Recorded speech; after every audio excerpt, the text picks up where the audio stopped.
Hello, everybody, and welcome to Tuesday night. It's Croakitoad Pro Wrestling, and we're live on the air. Here we go, our opening contest.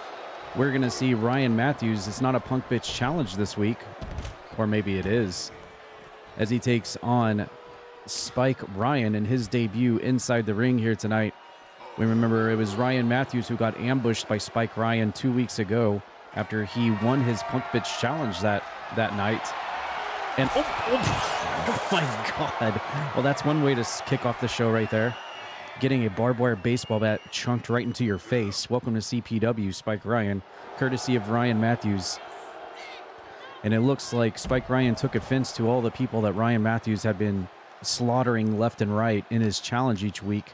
So he stuck up for them. A voice of the voiceless, I guess you could say. A creepy looking guy in his own right, for sure. So you got two masked guys, mysterious guys here, battling it out. Looks like they're from two different gangs here to kick us off tonight. Welcome in, everybody. I hope everyone's had a great week, and glad to see everybody here at CPW. Thanks for the resubs at the start of the show and also the bits. I do appreciate it. Looking forward to a big show tonight. We do have some Tad Libs on board for tonight. We also have the advancements of the Twitch.tv television title tournament.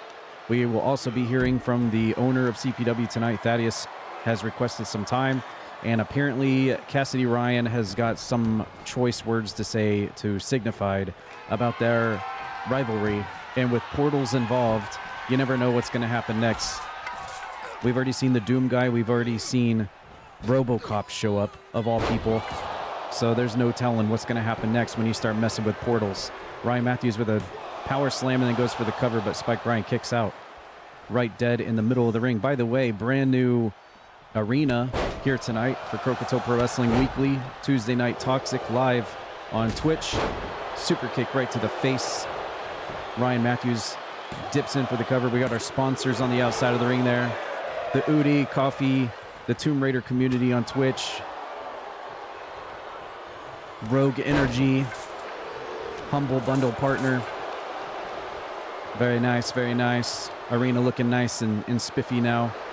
I guess the next thing after this would be a brand new intro video for the shows each Tuesday. That'll be coming next. That'll be the next thing. A brand new, spanking new intro video for our shows. Spike Ryan counters back with a lariat, taking Ryan Matthews off his feet, and then tries to camera away with the barbed wire baseball bat while he's down. Apparently there are no rules in this matchup. The referee's just going to sit back and let these two fight it out. On that note, I'll be right back in one moment.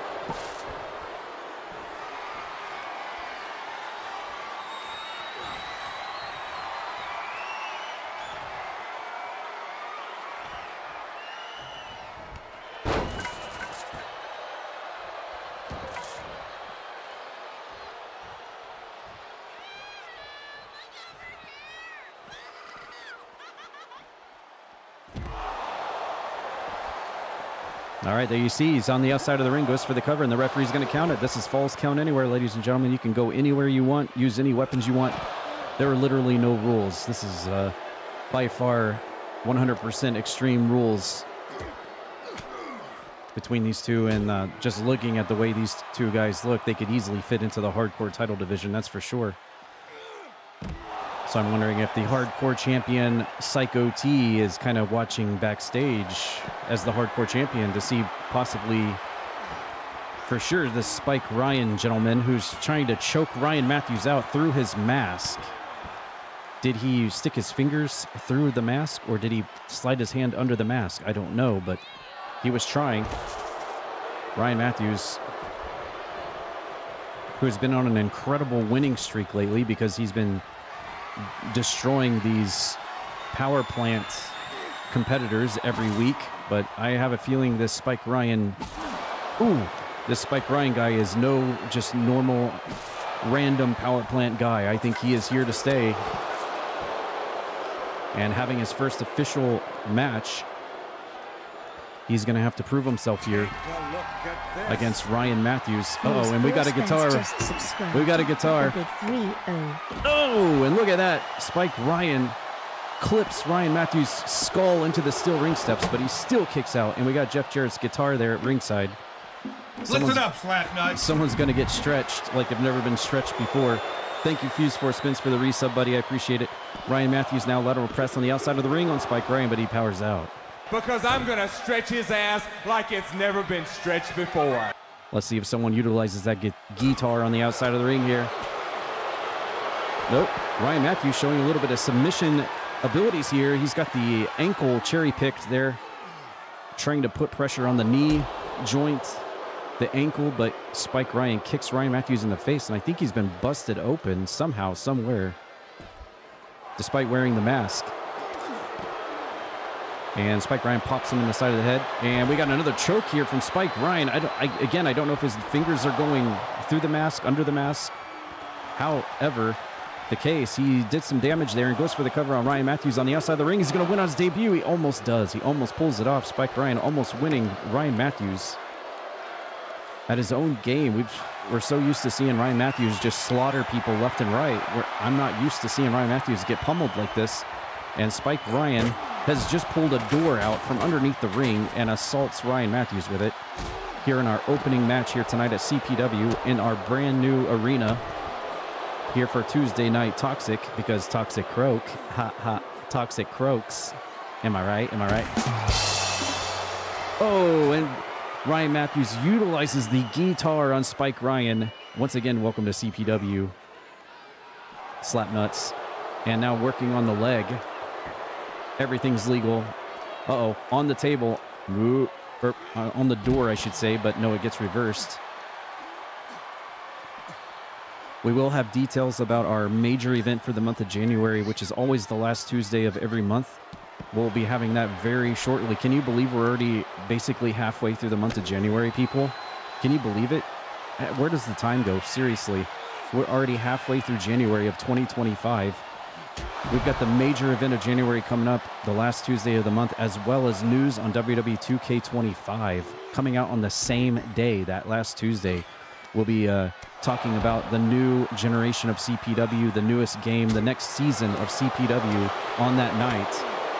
But more details on that will be revealed soon, as Ryan Matthews, with a big flurry on Spike Ryan here on the outside of the ring, pops him around, goes for the rear waistlock, and hits him with a back suplex on the outside of the ring. A little bit of wrestling skill here. Ryan Matthews, a creepy individual, but still has that technical ability for sure, utilizing those suplexes. And Spike Ryan in his first match, we don't really know much about this guy. Very mysterious, very creepy looking fella here. If I didn't know any better, these two should almost be on a tag team, really. But we shall see how that develops. Right now, they just want to slaughter one another. Spike Ryan now working on the leg. Here's the tie-up. And Ryan Matthews propped up on the barricade there.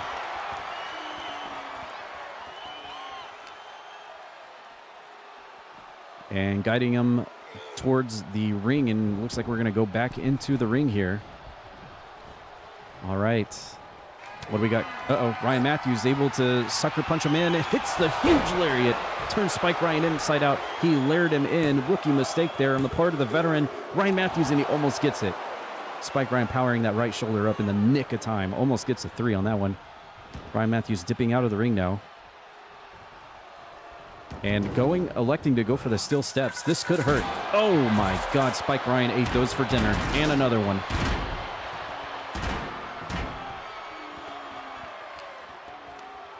Spike Ryan taking a beating here tonight, as is Ryan Matthews. To be fair, it's been pretty back and forth, really. Uh-oh. Picks the leg, goes for the ankle lock. He's going to try to snap his ankle before his career can even get started, and he has no choice but to tap out. Ryan Matthews comes away the victor tonight, but I have a feeling this one's far from over. This is not over by a long shot, but Ryan Matthews gets the last laugh tonight at least.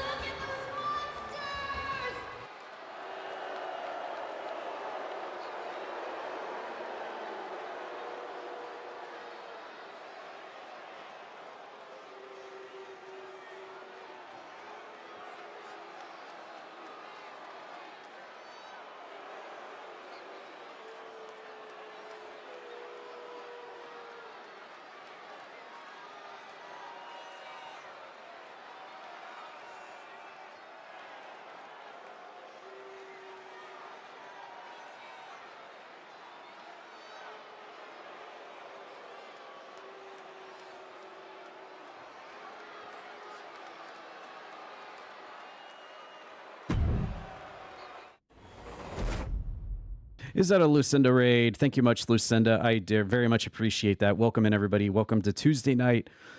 This is our wrestling show where we see our Twitch community and followers here compete inside the wrestling ring and wrestle around every Tuesday night. In fact, I might have a little influence on the next match here, and I think maybe Lucinda might be in the next matchup. So perfect timing.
All right, once again, thank you, Raiders, from Lucinda's stream, who is playing some Diablo 4. I was there earlier. Welcome in, everybody. If this is your first time here, what this is a weekly Tuesday night wrestling show we do here. It's formatted like a real-life wrestling show like WWF, and we do it here. It's all computer versus computer simulation, and it's all the Twitch followers and community people that I know here on Twitch. And coming up next, Lucinda's in a match.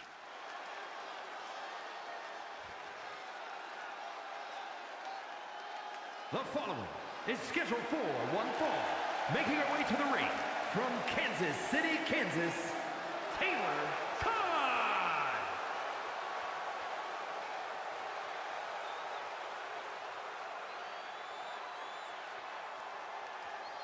I got my money on you! Look at those monsters!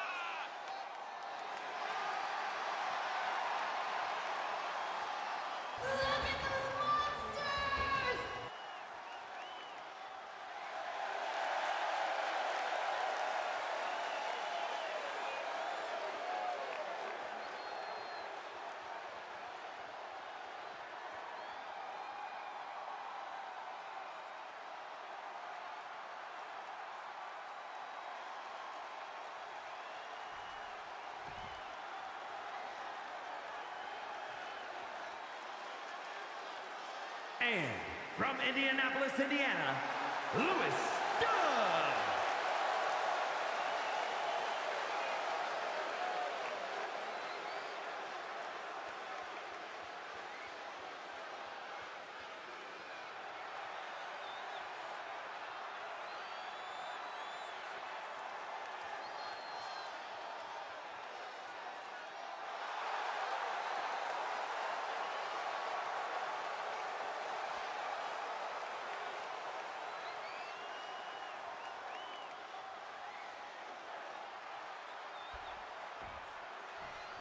Oh yeah.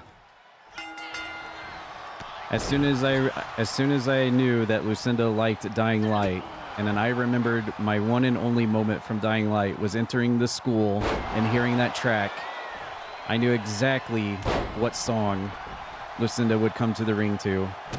And it seems like she agrees with the choice, so that's good. But thank you, Raiders. Welcome in. You have a treat here. You get to see Lucinda in action here against another fellow streamer, Tater Tots, and this is a match actually for the Twitch.tv television title tournament. So what this means is Lucinda has made it, as well as Tater, has made it to the quarterfinals of this 32-person tournament. This is a quarterfinal matchup. The winner of this will make it to the semifinals. So Lucinda's made it quite far here. And a win here would be really, really good, putting her into the Final Four. So that's really good. But Tater here also not a pushover. Skateboarding herself to the ring here. Lucinda immediately going for the armbar to try to turn things down a little bit. Tater a little bit more fast-paced in the ring, does a little bit more fast-paced maneuvers. Lucinda more technical and grounded. Big thing you got to watch for on Lucinda that I've noticed ever since she's stepped foot here in Croakitoad Pro Wrestling is that utilizing that VATS to hit that heart punch. One of the most devastating moves in all of CPW, actually.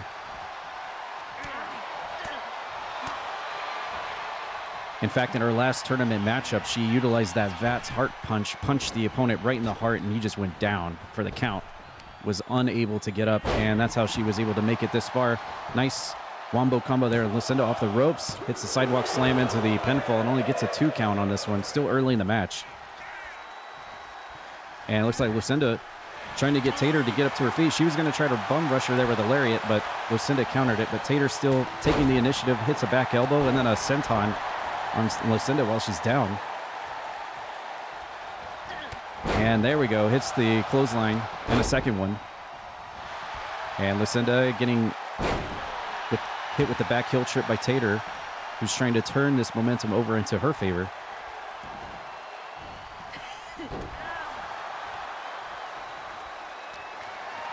Nice lock up there. Lucinda picking Tater up on her shoulders, directing traffic a little bit here.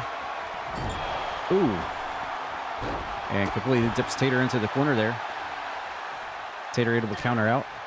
The winner of this match will actually meet the winner of Roxas and Mike Metal in the other quarterfinal matchup, which will be happening a little bit later on tonight.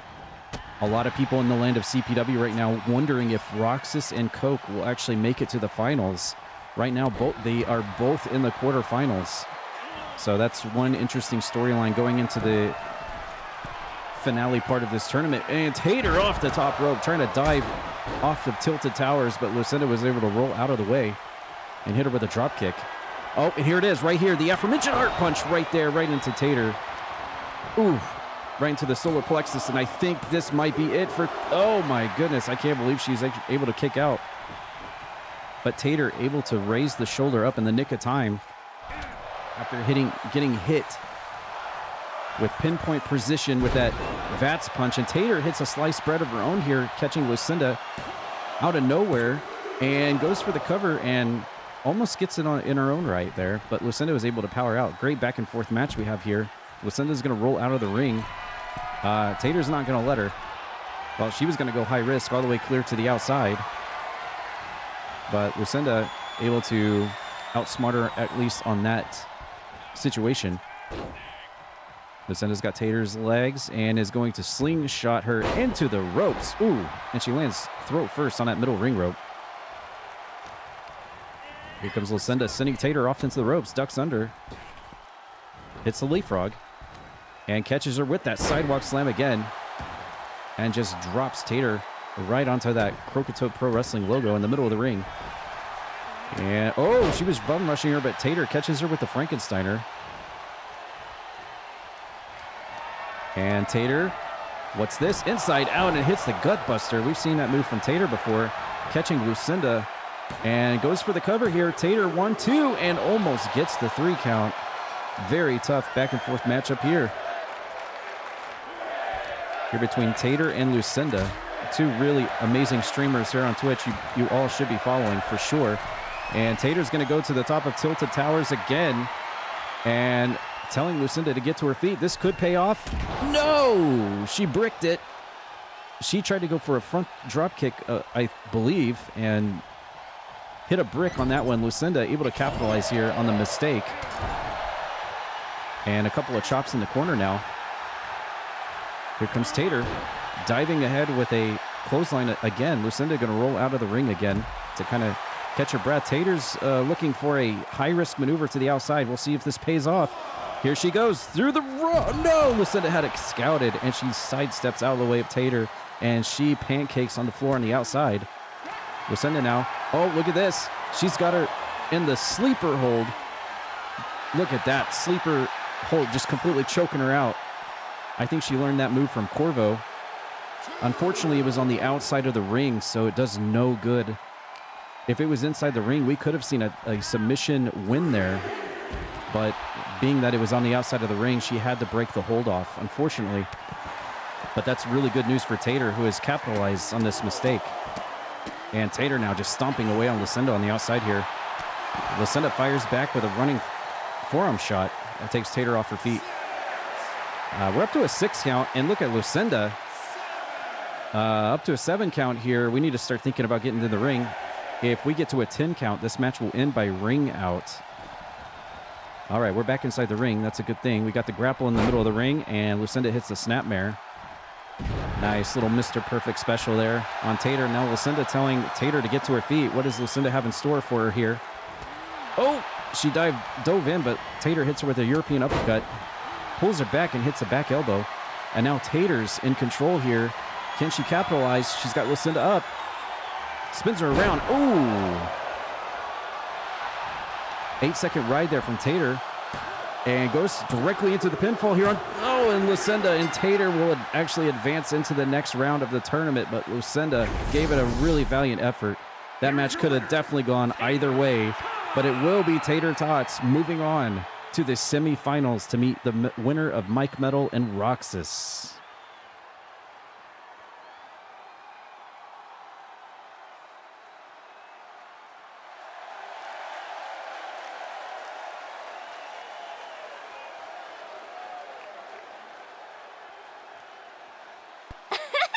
Gigi!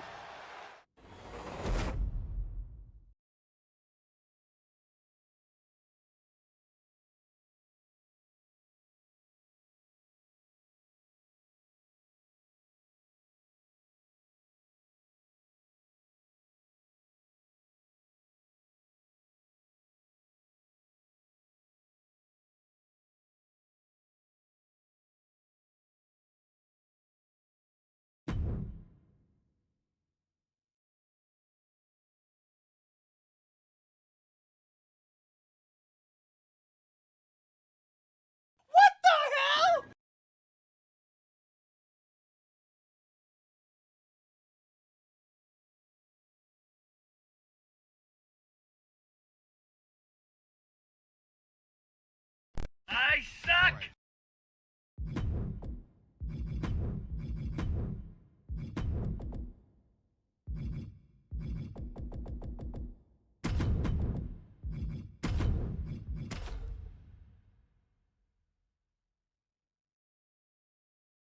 All right, thank you so much, Lucinda, for the raid. I appreciate it. Welcome in, everybody, from the Lucinda raid and the Scorpios raid. Thank you so much, Scorpios, as well, for the raid. I will be playing Age of Mythology with Scorpios tomorrow night.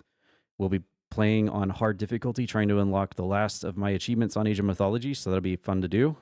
Hopefully, we can beat the computer on hard. I'm banking on Scorpios being good at the game, which it seems like he is, because he will be carrying me. All right, here we go. Next matchup.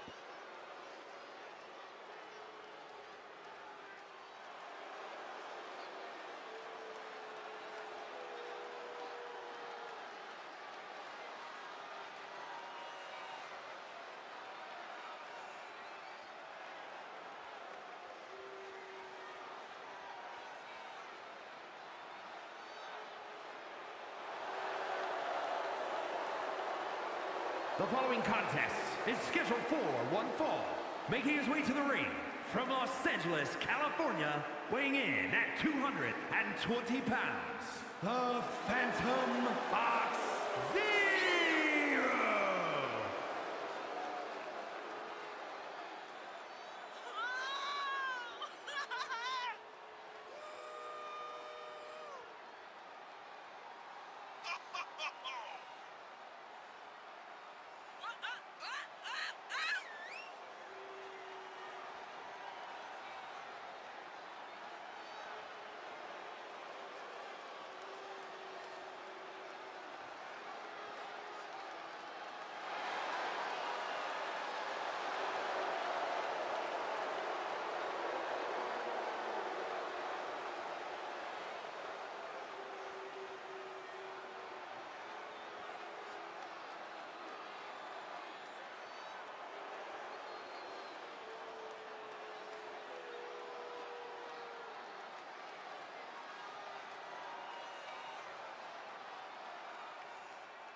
And his opponent from Madison, Wisconsin, weighing in at 155 pounds, Amaya Blade.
All right, we've got a nice little match here. You could almost say this is a match in the Young Lions title division.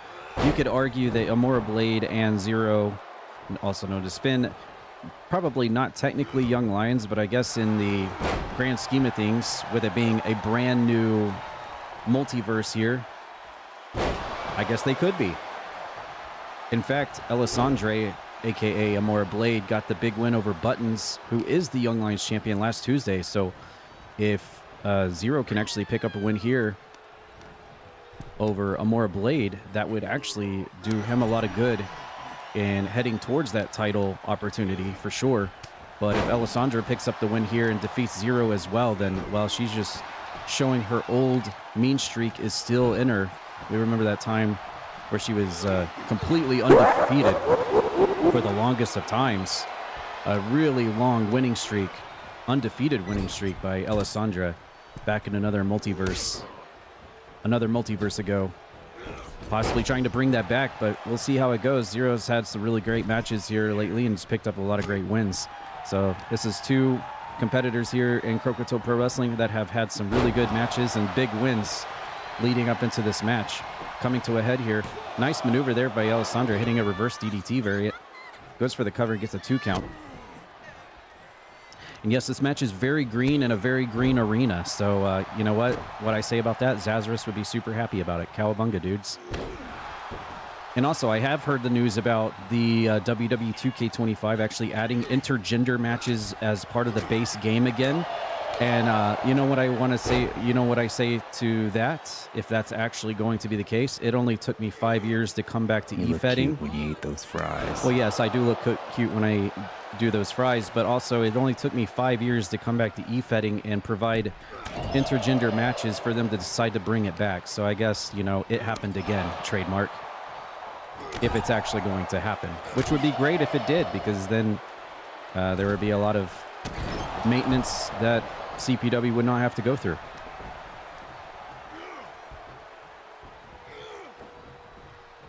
Zero going for a flying clothesline there, but Alessandra ducked out of it, hit him with a knee strike, and it looks like Zero might be busted open a little bit here.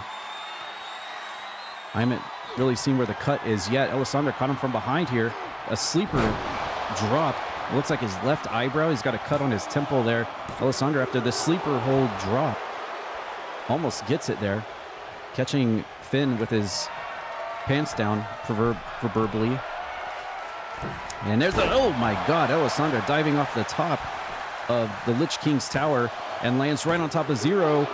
Man, that was a big, very long splash.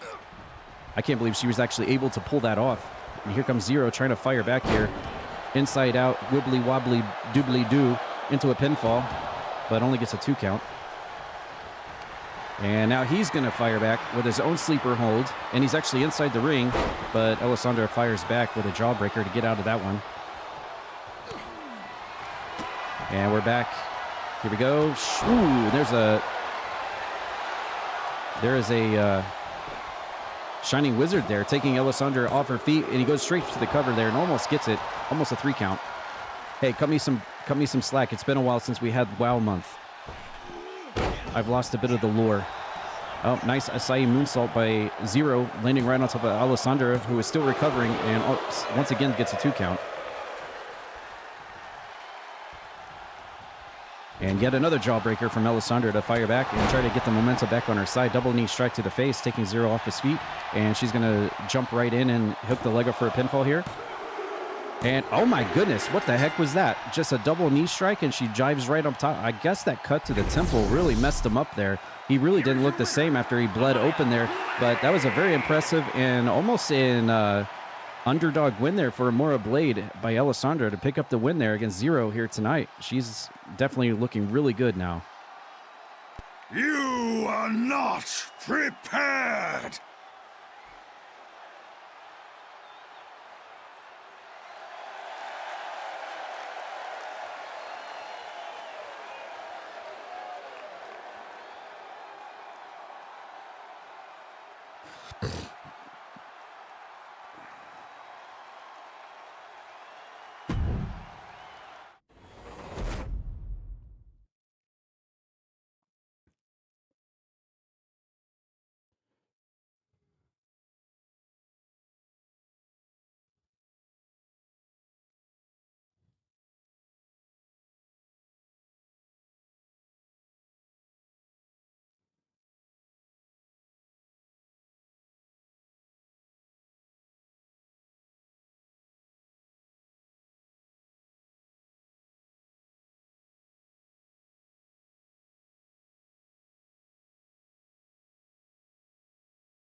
How can you sit there and eat pizza?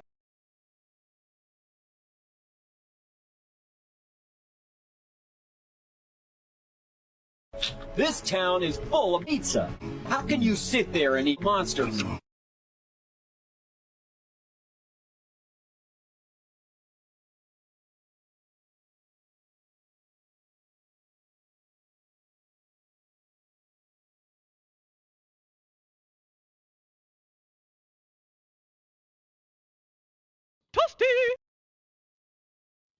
I'm going to make this nice, short, and quick, so cut the music. All right, Wizardboz, I know you're laughing. You know what? Forget the promo type of promo I was going to do. I'm just going to cut straight to the chase because I'm so very aggravated right now, I can't even think straight.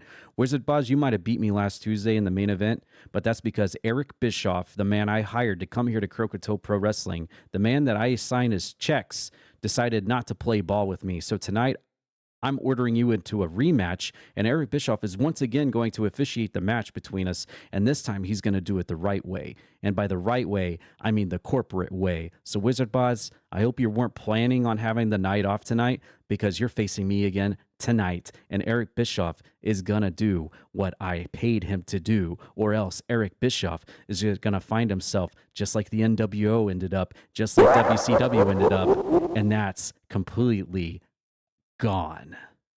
That's all I have to say.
Source Speed, welcome in. Hello, everybody. Maggie, how are you doing? Welcome in, everybody. If I've not said hello, glad to see you. Glad to have you. Hope everyone's been well. Welcome to CPW. It's Tuesday night.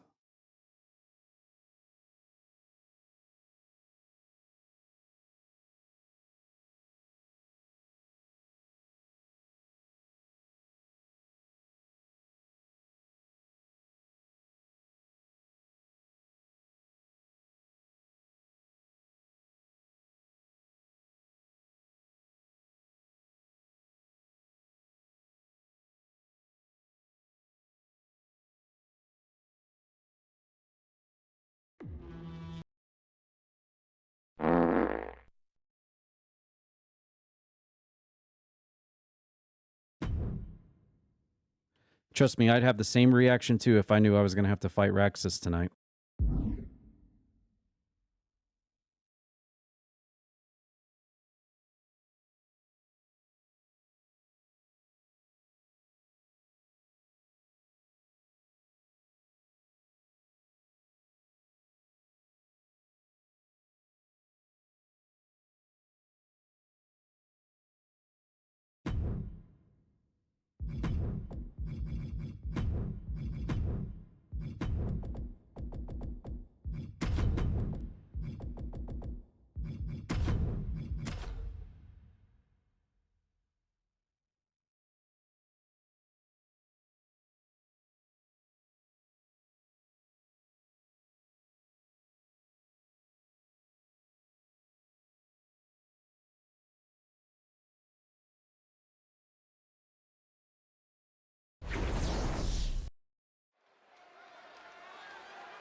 The following is scheduled for one fall, making his way to the ring, representing the corporation from Toledo, Ohio, weighing in at 243 pounds, the Dog.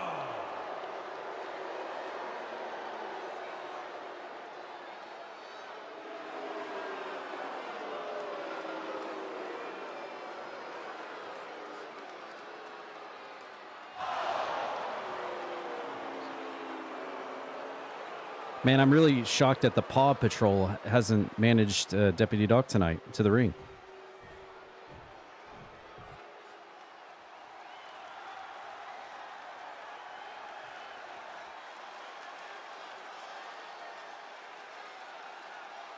And his opponent from Charlotte, North Carolina, weighing in at 130 pounds, Goddess Dawn.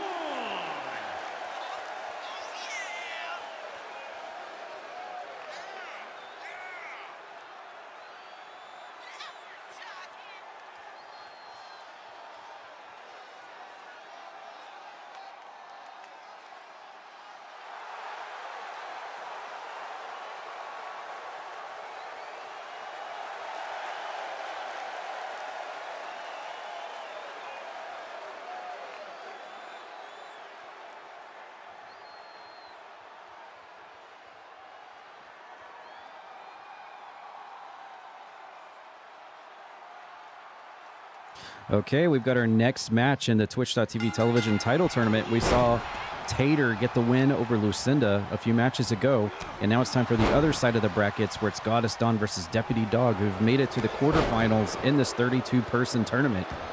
They're slowly inching their way to become the first ever CPW television Twitch.tv television champion. Deputy Dog versus Goddess Dawn here. Dog versus Dawn. The winner of this will meet the winner of Mr. Coke and Jimmy Zaz in the semifinals. So we will be seeing the Roxas match against Mike Metal and the Mr. Coke match with Jimmy Zaz a little bit later on. And then we will know what our Elite 8 is going to be for this tournament. Leading into the major event for the month of January. Quickie roll up here by Goddess Dawn, but Deputy Dog powers out. And Thaddius not in a very good mood tonight after losing to Wizardboz last Tuesday's main event with Eric Bischoff as the referee. He has demanded a rematch. We're going to see the same match again tonight. Rebooked, rematched. Thaddius versus Wizardboz with Eric Bischoff as the special guest referee, who called it, you know, to be fair, he did call it right down the middle. but that's not what Thaddius had in mind. He wanted to screw Wizardboz over, and tonight he has demanded the match to take place. And well, he is the owner, so what he says goes. It has to happen. So I hope Wizardboz is prepared and has some kind of contingency plan against the inevitable, probable screw job that is waiting for him in the match tonight.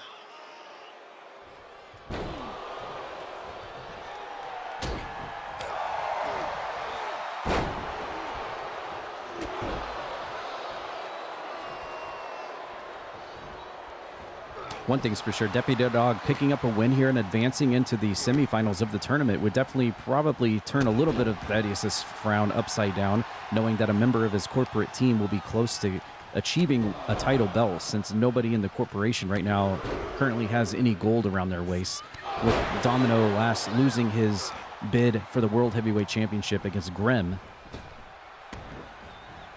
Deputy Dog off the ropes, gets hit with the arm drag by Goddess Dawn, who is showcasing her veteran ability here, even against the male roster. If anyone could do it, it would be Goddess Dawn, and I would say Julie probably. Goddess Dawn, nice big slam on Deputy Dog, punching him right through the ring mat, but he's able to kick out and hits a little kicky wicky on the top of the head, but she returns the favor. Goddess Dawn now backing up into the corner, looking for something here. Deputy Dog trying to shake the cobwebs out, but it's... Oh, and he does, in time. Goddess Dawn looking for some kind of Toronto kick or something out of the corner, but Deputy Dog sidesteps out of the way and takes advantage. And now Goddess Dawn out of the ring, and here comes Deputy Dog. Nice big shoulder block off the top rope to the outside. High risk does pay off there. It's no surprise that Goddess Dawn has made it this far in a 32-person tournament where it's men and women. It doesn't surprise me at all that she's made it to the final 8.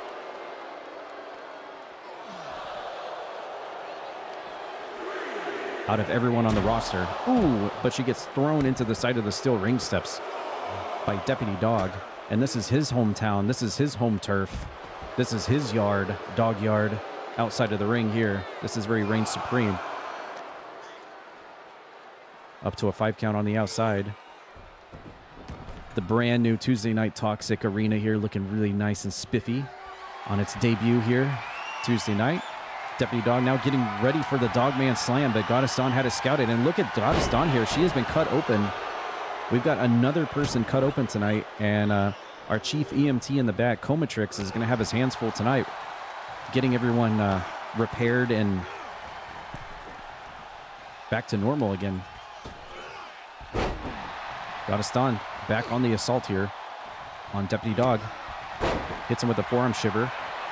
And Goddess Dawn tapping her leg into the mat. I'm not sure if that was intended or if that was a glitch, but either way, she fires back, outside crescent kick and a couple of clotheslines. Takes Dog off his feet, and she's going to kick him in the middle of the spine while he's down for good measure, because why not? And she's going for some kind of submission here. What do we got here? Oh, look at this. Look at this. Nice, nice. Ooh. Well, just as quickly as she took all the time to put that submission on, she immediately released it. Not sure what the plan was on that one, but maybe she couldn't get her hands all the way around the dog's snout. Oop. Tries to go for the big wind-up kick there. That Toronto kick, Sky Goddess kick, but Deputy Dog had it countered and comes back with a tilt-a-whirl backbreaker, and then working the left arm is Deputy Dog. Oh, he gets kicked to maybe below the belt. Wasn't sure, but regardless, it helped her out. And she's going to fire back now. Winds up the arm. Deputy Dog now fires back. Here's the lockup. Sends her into the ropes. Here she comes. Ducks under. Another duck under. And Deputy Dog. Oh, and there's the Dogman Slam. Or at least a version of the Dogman Slam. That's his finishing maneuver. Hits her on the rebound on the ropes. But she's able to power out in the nick of time. Deputy Dog can't believe it. And now he's actually got his Dogman Slam locked and ready here on Goddess Dawn. Here she goes, and he connects with it. And he hits her with the 1-2 punch there. This could be it for Goddess Dawn. Can she power out? And she does. If anyone could do it, it would be Goddess Dawn. Taking 2 Dogman slams from Deputy Dog and still alive in this matchup. What incredible resiliency on the part of Goddess Dawn. Deputy Dog getting frustrated and going through the top. But it does not pay off. Goddess Dawn throwing him off the top rope and immediately goes through the cover here, hooking the leg up. Taking advantage of the mistake by Deputy Dog, and she gets it out of nowhere. I can't believe it. She comes out of nowhere, throws him off the top rope, and then quickly dives on him for the pin and catches him out of nowhere. Goddess Dawn will move on to the semifinals.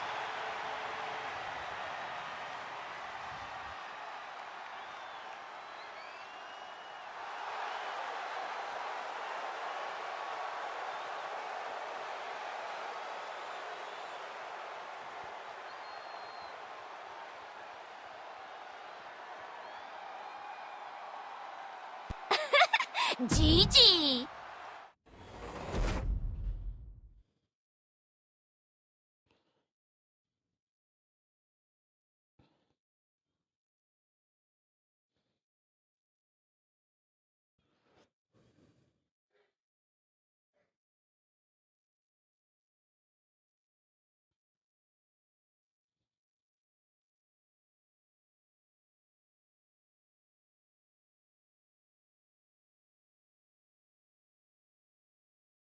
All right, it's time for your first opportunity to try to find Jimmy Zaz as he gets ready for his match against Mr. Coke later. Where in the world is Jimmy Zaz this Tuesday? Can you find him?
The following contest is scheduled for one fall, making his way to the ring from Camden, New Jersey, weighing in at 230 pounds, Croakitoad.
And his opponent from Yokohama, Japan, weighing in at 502 pounds, Sumo.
Oh boy, this is going to be a tough battle here for Shadow Chrono.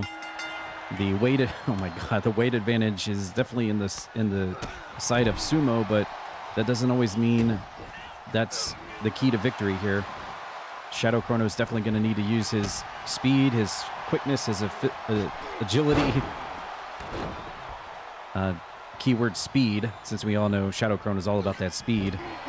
But, you know, Sumo's really a weird one because he's probably the most weighed. How should I reword this? He's the largest in terms of body weight, probably on the entire roster. However, he's able to pull off these really weird, sick, and insane moves that you wouldn't think someone of his size and weight could actually pull off. Like that. He just dove out of the ring and landed on his feet, no problems. And this guy's over 500 pounds. How is he able to pull things like this off? You'll see him do things like this, the whirly bird, a Mama Khan specialized move there, and he's able to do it looking like he's a ballet dancer or something. So he's very an odd one. You come into this match against Sumo thinking, okay, I'm up against a big beefy guy that's going to do a lot of power moves, but it's exactly the opposite. Sumo comes at you with top rope splashes, 450 splashes, suicide dives, hurricane ranas, all these really weird, interesting moves that someone like him should not be doing. So it often catches opponents off by surprise.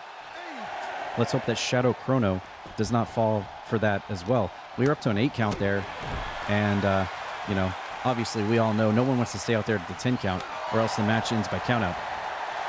We actually have not, well, we had one match last week end by count out. Oh. Trying for the jumping kick, and there's Sumo again, double feet press there.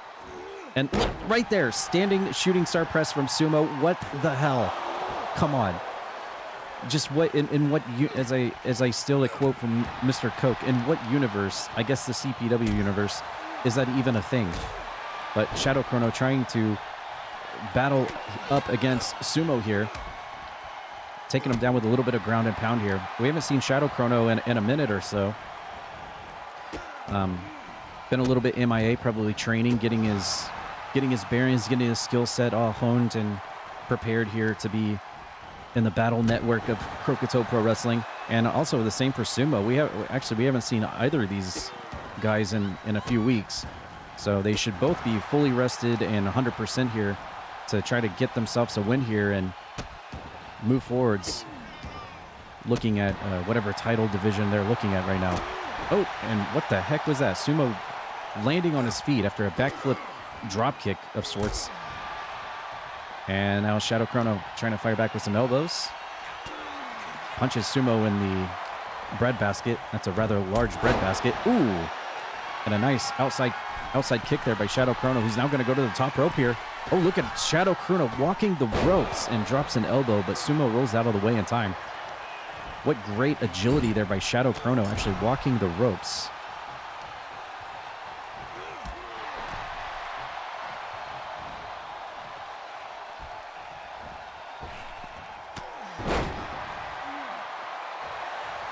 And here comes Sumo now, hooking the leg up, trying to go for the cover.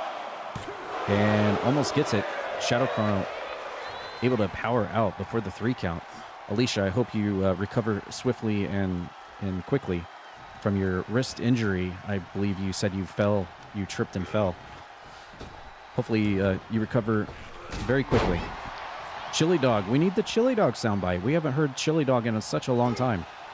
Oh, Sumo going for the huge lariat, but Chrono ducks under it. And he's going to catch Sumo with a knee to the back. Standing dropkick from Shadow Chrono. Hits the mark right on Sumo's head. And now goes in for the cover here. Up into the ring ropes, but no rope break from Sumo there. Yeah, we need to bring Chili Dog back. That was iconic. You are right. I do miss Chili Dog. Sonic Chrono and his Chili Dog. Or should I say Shadow Chrono and his Chili Dog. We'll have to update it. Uh-oh. What is the... the referee was dealing with the top turnbuckle pad that Sumo had removed nefariously earlier in the match, which will buy him some time there on the pinfall. And now Sumo rolling Shadow Chrono over, hitting him with some forearm shivers there while he's down. Grabs up the leg. Spinning toe hold drop there. And now we're stretching the left arm out of Shadow Chrono. Sumo trying to wear him down a little bit and now pounding him in the head. Sumo just on a tear right now at this moment in time. Shadow Chrono gonna try to... Oh, look at Sumo actually kipping up to his feet. When have you ever seen a 500-pound man kip up to his feet? You have in Croakitoad Pro Wrestling. And Shadow Chrono wins out on the shoulder block, which sends Sumo out of the ring. And now Shadow Chrono gonna soar through the air and hits a big splash to the outside of the ring. Man, huge suicide dive to the outside onto Sumo. Sumo firing back with a jawbreaker and has Shadow Chrono up on his shoulders. Shadow Chrono able to get out and hits him with a reverse DDT there. And now posing to the fans is Shadow Chrono here tonight on his welcome match back to CPW. Sumo laid out on the outside here. Up to a 4 count. And 5 count, and we're playing Duck Duck Goose here. Duck Duck Mama Buttons here. Oh, what the heck was that? Almost like a twisting torpedo splash from Sumo, but it didn't really hit the mark. Ooh, kick to the side of the head of Shadow Chrono. And once again, working over the arms. Sumo apparently has a game plan here to try to wear down the arms of Shadow Chrono. Will it actually pay off for him here? And just throws him over by that brand new Croakitoad Gaming logo. Available in the merchandise shop soon on a t-shirt, by the way. Oop, kicks, more kicks, lots of kicks, snapmare. And Sumo with double feet to the back of the head of Chrono. We're up to a 7 count here. Shadow Chrono, 8 count. He has been pummeled down here, and he may not be able to answer the 10 count here. Oh no, Chrono needs to get into the ring. No, he just was able to get to his feet, and Sumo will win by countout. But I feel like this is not going to be over. Shadow Chrono is going to want a rematch here against Sumo for sure.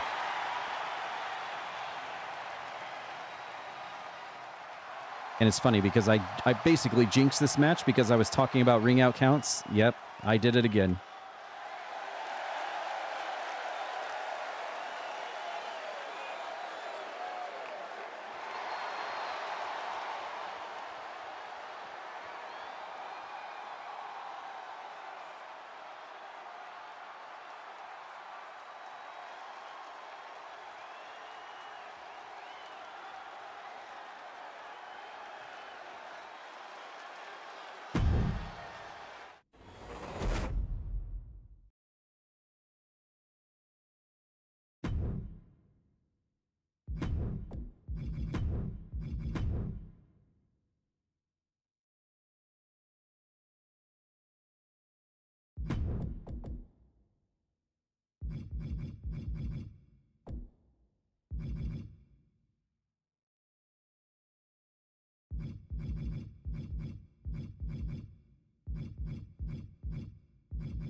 The following contest is scheduled for one fall, making his way to the ring from Miami, Florida, weighing in at 235 pounds, Miles Wildman.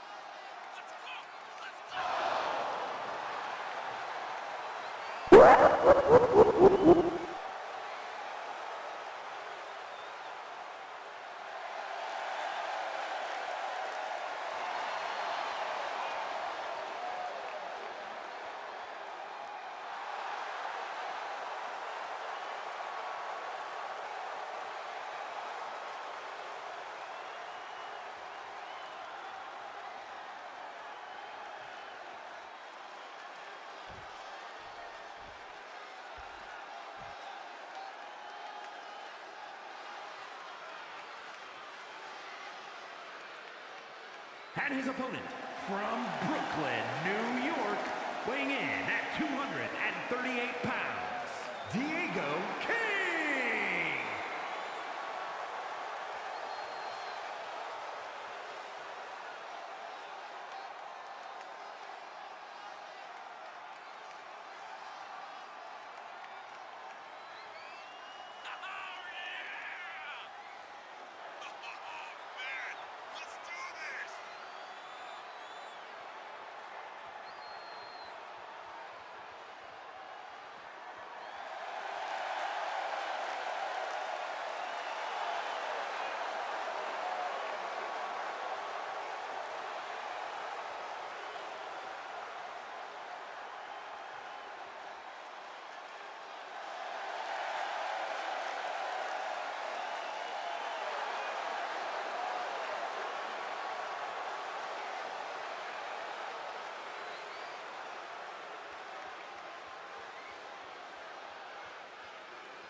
Okay, we've got quite a few stories going on in this match now, suddenly.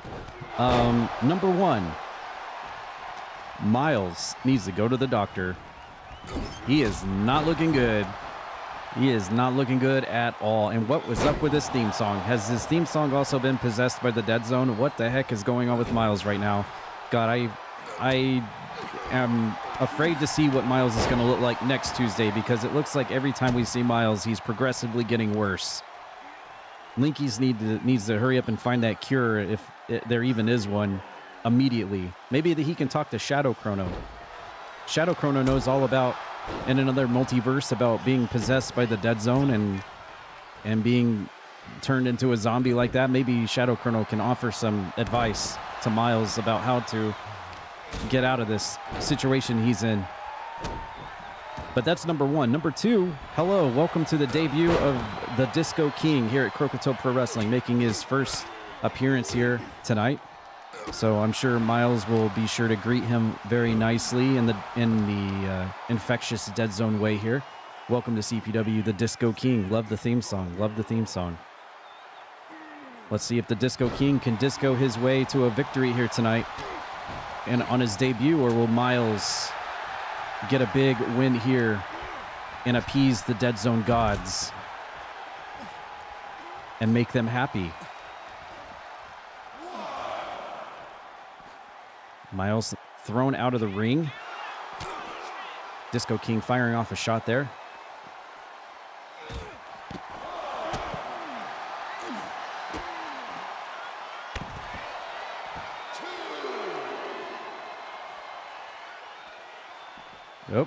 Oh, look at this overhead. Oh, he was going to try for an overhead press slam there, but Miles squiggled out of that situation. And we're once again outside of the ring here. Oh, Disco King getting thrown into the steel steps. This is kind of shades of our last match we just saw. Not good. Might want to get back into the ring here, ladies and gents. And Miles going to send the Disco King into the ring. Okay, that's good. We don't want to see any more ring out counts if we can afford it. That's for sure. Uh-oh, Miles. Ooh! hits him with a flatliner, then rolls it up into a submission maneuver, but the Disco King was able to break it, bust out of that one. And the Disco King likes to shake his booty and on the dance floor, but man, his head just got spiked into the dance floor, that's for sure. Oh, look at that. Nice move by the Disco King, pulling Miles in, layered him in, and made him pay for it. And here comes Miles going for the grapple, but Disco King had it scouted there. Sends Miles into the ring ropes and ducks under, leapfrog over. And the Disco King trying to capitalize, but Miles catches him with a front face lock and is now going to send him into the ropes, and an outside kick by Miles onto the Disco King. And now Miles going to the middle ring rope. Look at Miles now showing his acrobatic skill. Oh, he missed. He missed. A little too much showboating for Miles there, and he missed the mark. Probably being infected by the dead zone kind of has messed up his trajectory skills. So he missed the mark on that one, but is able to capitalize. Nice back and forth match here between Miles. Who gets stiffed with a DDT by the Disco King, who's getting ready for a finisher, I believe. What is he? Nope, Miles countered it. Miles just a little bit quicker, and now, he's got him in that front face lock. And now the Disco King going to go for a springboard and hits him with the kick. Caught him on the side of the head with the boogie kick. Springboard off the middle ring rope. And the Disco King working on the leg of Miles. It's a good strat. Miles can't do all his flying stuff with a bum leg, that's for sure. Oh, look at this. Oh, the disco ball punch.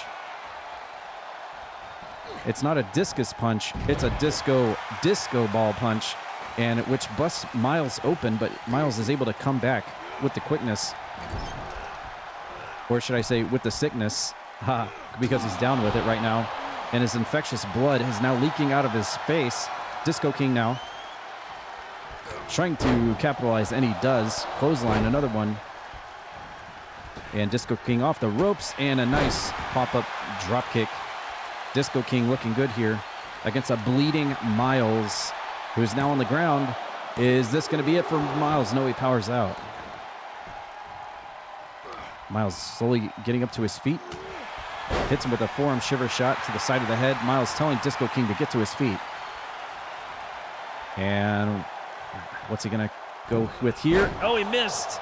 Disco King sidestepped out of the way. Miles was going to go for a springboard DDT, I believe. He's got Disco King up on the shoulders, and he's going to squiggle out of that. Disco King now sending Miles into the ring ropes and hits him with a drop kick, but Miles sidesteps it. Great back and forth match here we have here. Disco King showing his abilities. Ooh, a nice outside kick there. Takes Miles off his feet. Now Disco King getting, well, he's going to go for a toe kick, but Miles saw it coming and goes for it again and spikes Miles again with the DDT onto the Twitch logo. And the Disco King now taking Miles away from the ropes. Is he going to go for the cover? What's he doing? Ooh, just a kick onto the bleeding face of Miles. And another disco ball punch by the Disco King. Goes for the cover on Miles now. Is this enough to put Miles away? And it is. Man, Miles just has not looked the same since he's been stricken with the dead zone virus. And the Disco King will pick up the win tonight on his victory on his debut here at CPW over Miles Wildmore. Hopefully Miles can get rid of that infectious disease so he can get back to normal again.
The following contest is a special guest referee match.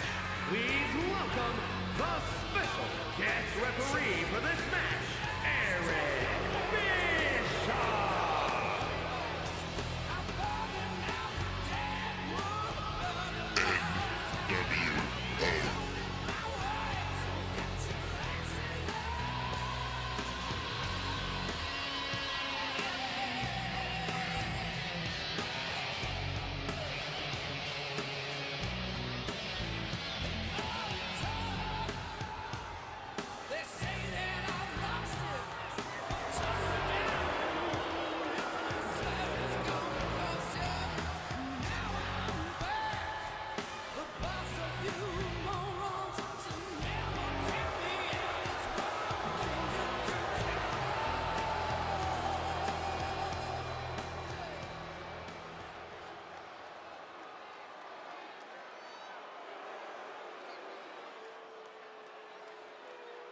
And the participants, first, representing the corporation from Norman, Oklahoma, weighing in at 246 pounds, the Boss, Theodore Peters.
And his opponent, from Dallas, Texas, weighing in at 241 pounds, the Witch Doctor, Bob!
All right, we've got ourselves an interesting one here. A rematch from last Tuesday, and Eric Bischoff is back in the referee spot again. And let's see if he actually calls it down the middle again against Thaddius's very clear words. Well, apparently he is, because he's checking the submission. He's checking the submission very closely here. He's getting a very nice up close and personal look at it. And he's watching this match very closely at the instructions of Thaddius, or else if he doesn't do what Thaddius says, we may see the very last of Eric Bischoff tonight. So it's going to be up to Eric's discretion what he does tonight. Is he going to listen to the boss, or... Okay, he's warning... Okay, he's not making the count. He's not making the count outside the ring. He's not starting the count at all.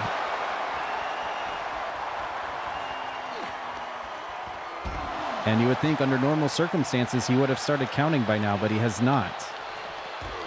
He is just letting them fight, it seems. And Wizardboz... Well, I thought Wizardboz was going to start doing the right thing and put Thaddius back inside the ring, but he just cracks his head on the ring apron. So these two just want to fight each other. Preferably, Thaddius would like to win with the referee in his back pocket, of course. But, yeah. Oh, and there we go. Reverse Irish whip. And Wizardboz sends Thaddius back into the ring. You'll notice Eric Bischoff made no effort to start any kind of ring out count. I think he's a little nervous about what he's doing here, and you see the submission there by Wizardboz, a crossface. Still early in the match, though. Thaddius not tapping out. And, ooh, dropping Wizardboz neck first over the top ring rope. And a reverse Irish whip. Wizardboz getting sent to the corner, but sidesteps out of the way of a big splash. And a tie-up here from Thaddius. But Wizardboz gets it off. And what's this? Thaddius with a... Ooh, no bell and slammer on Wizardboz. And goes for the pinfall here. And before... Oh, Thaddius may not like that idea. The fact that Eric Bischoff took so long to get down and count.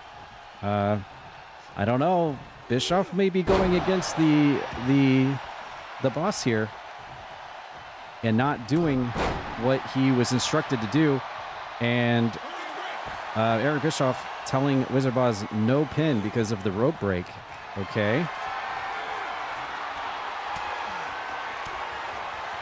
So far, no real arguments other than the... Oh, what is this? Thaddius. Oh, he pulled something out of his... And Eric Bischoff... What is this? He's not making the count. He could have disqualified him there by using the brass knuckles on Wizardboz in this match. This is a standard match. Weapons are not allowed in this thing, but he does not. And wish... Wait, no! What was that? No! And Eric Bischoff goes with Thaddius. He completely screwed Wizardboz over. No! What was that? What was...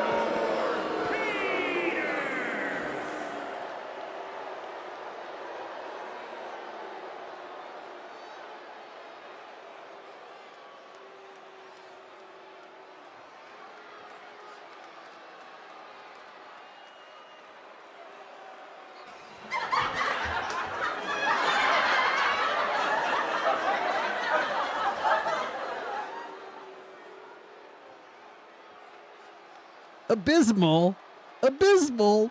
Come on.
Yes. From one beautiful moment to another. Come on, cameraman. Bring it up. Bring it up. Up here, up here, up here, up here. Cameraman. Bring it up. There you go. Perfect.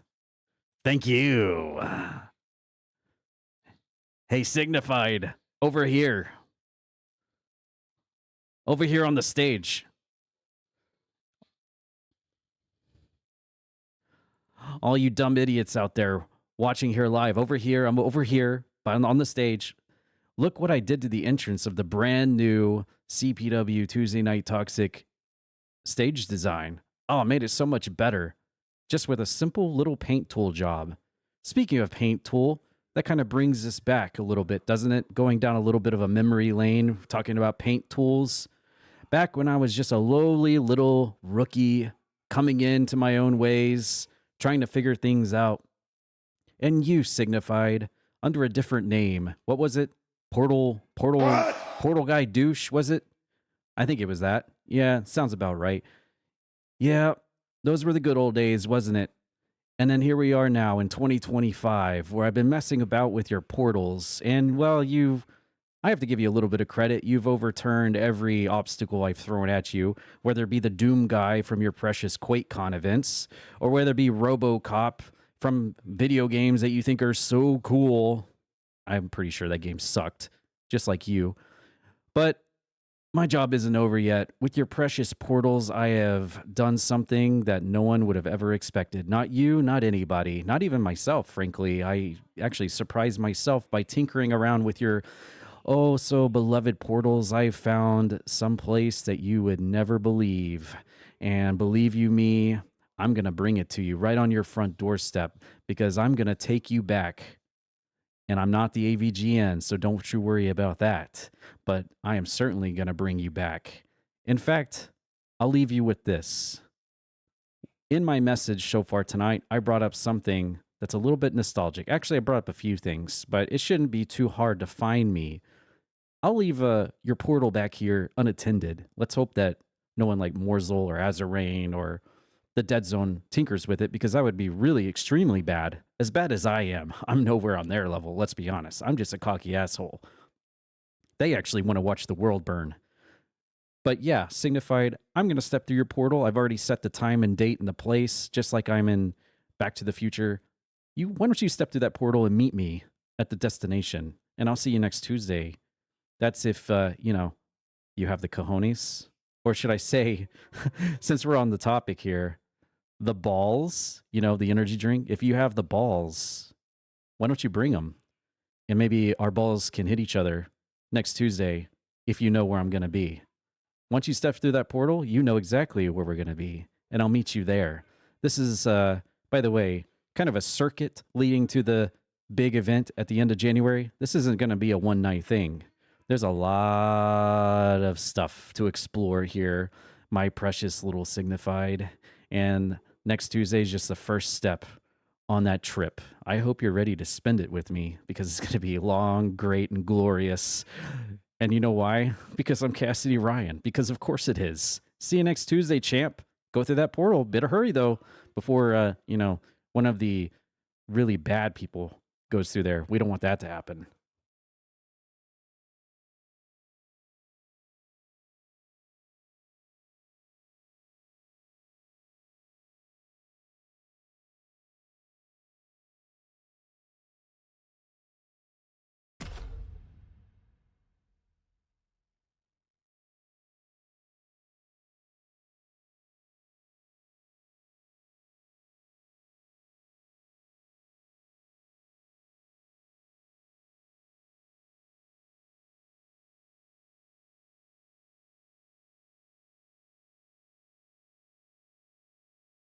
Pay attention!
The following contest is scheduled for one fall.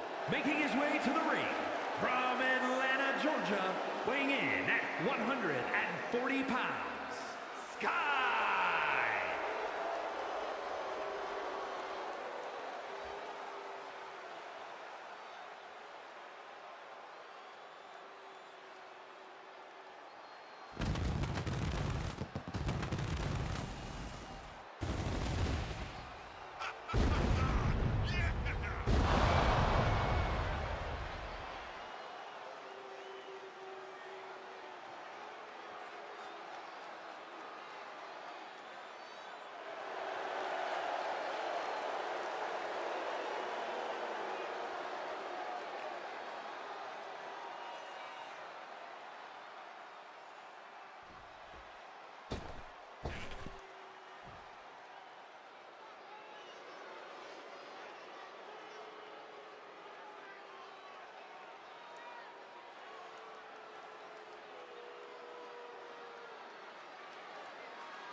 And his opponent from St. Louis, Missouri, weighing in at 136 pounds, the Women's World Champion, the Dragon!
All right, we've got a great matchup right here. First time ever matchup, actually. Ooh, look at this. They both charged in as soon as the bell rang. They both want a big win here. Spinny to prove herself as the CPW current women's champion, defeating Celestia back at Snow Brawl. This is her first time she's stepped foot in the ring since winning the title belt. It's been 2 weeks. And look at Spinny. Oh, look at that. Nice.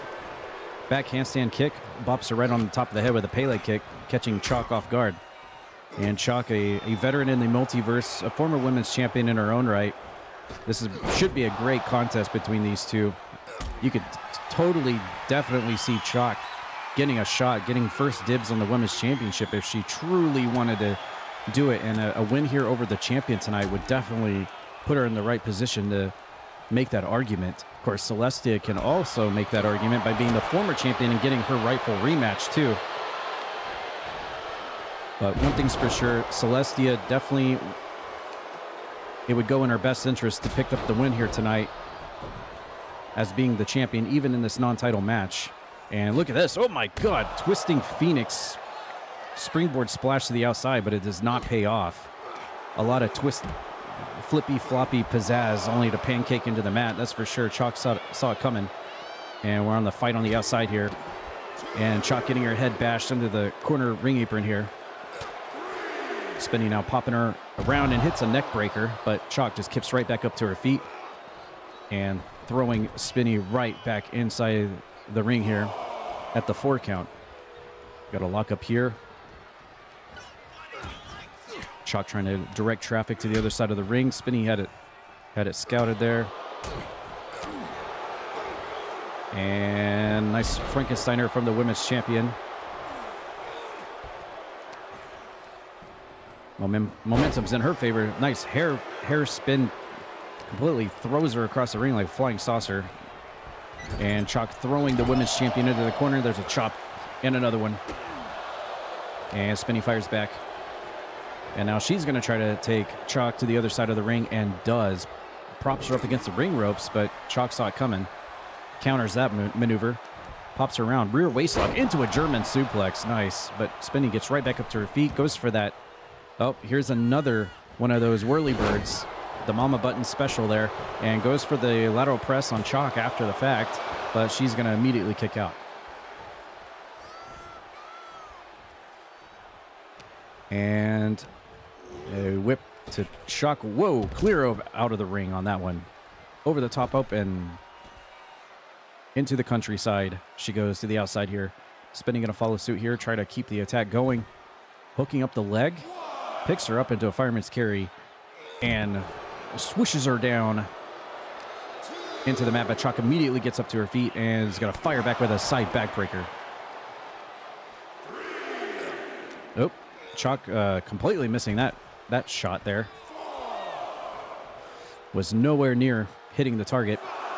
And Chalk doing a little dance on the outside of the ring, taunting the fans here, despite there being a 6 count. Wow. Kind of goes to show where Chalk's headspace is here, just maybe not taking this match lightly and maybe not taking Spinny lightly. This is the first meeting between the two. Ooh, hits her with a back elbow off the rebound. And Chalk again connects with the single leg takedown and just kind of poses on top of her. Double knee strike onto Spinny while she's down. Goes for the cover, but the champion kicks out at the 1 count.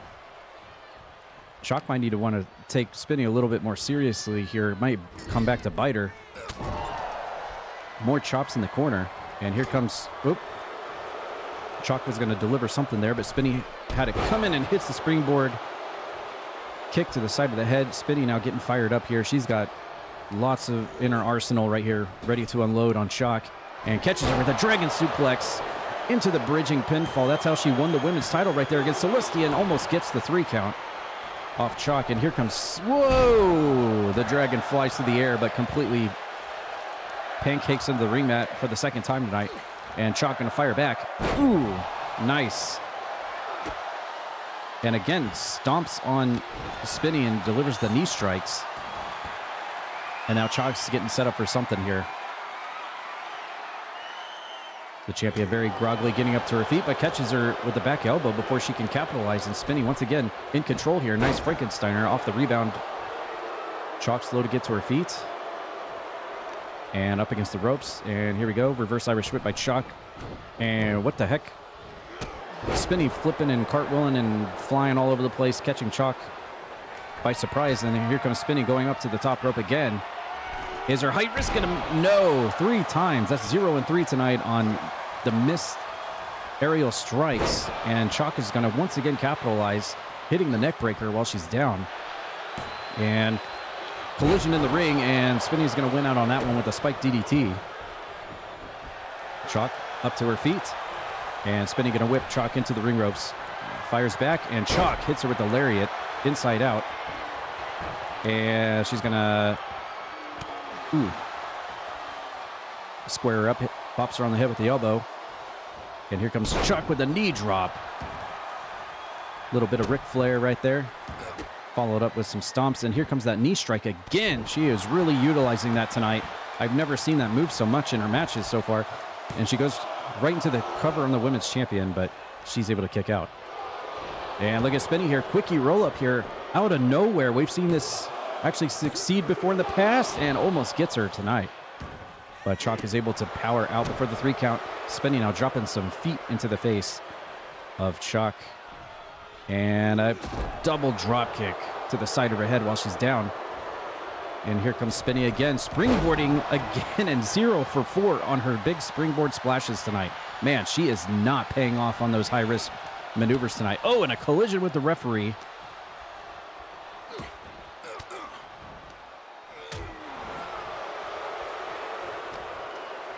Spinny going to try to hit the enziguri, but Chalk sidesteps out of the way. She has definitely done her homework tonight. Oh!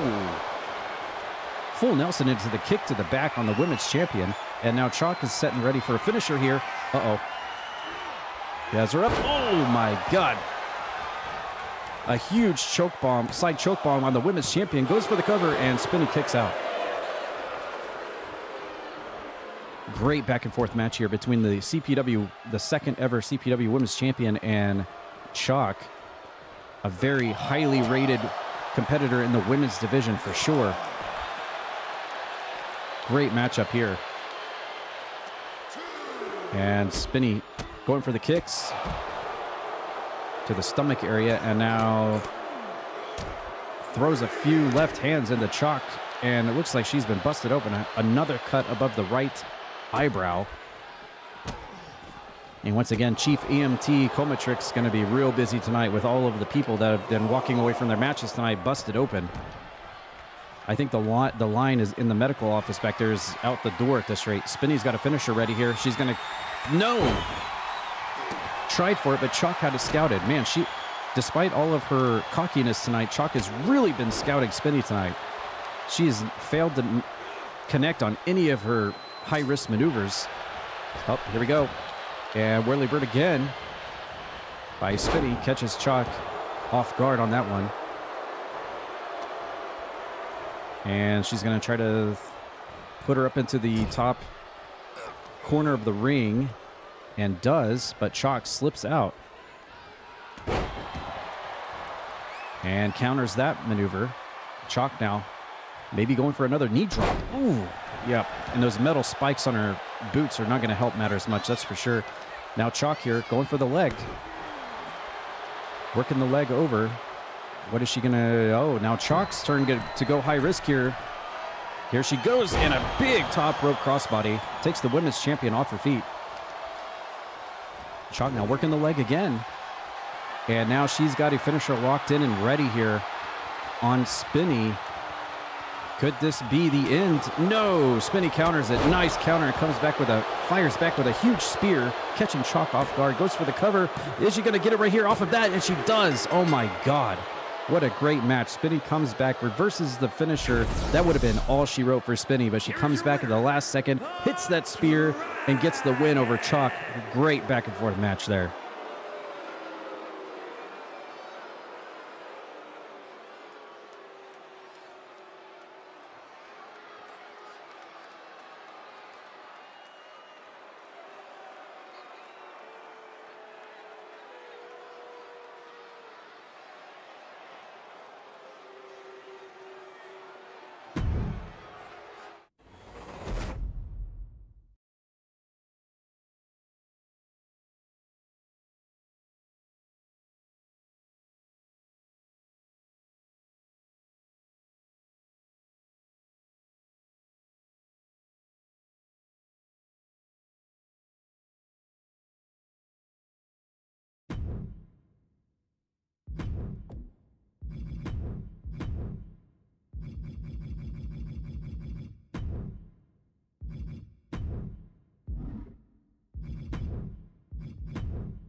One moment, I'm nerfing Wizardboz's stats down for his next match so that he's got 0.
Okay, we are ready.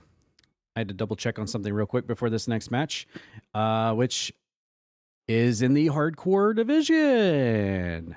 All right, we're going to have our current reigning and second only CPW hardcore champion in action right here against a very familiar competitor in his own division. So Psycho T, the title's not on the line, so that's good for him, but never good to walk out unscathed, because you always wind up bloody in these things. So here we go. Let's get it on.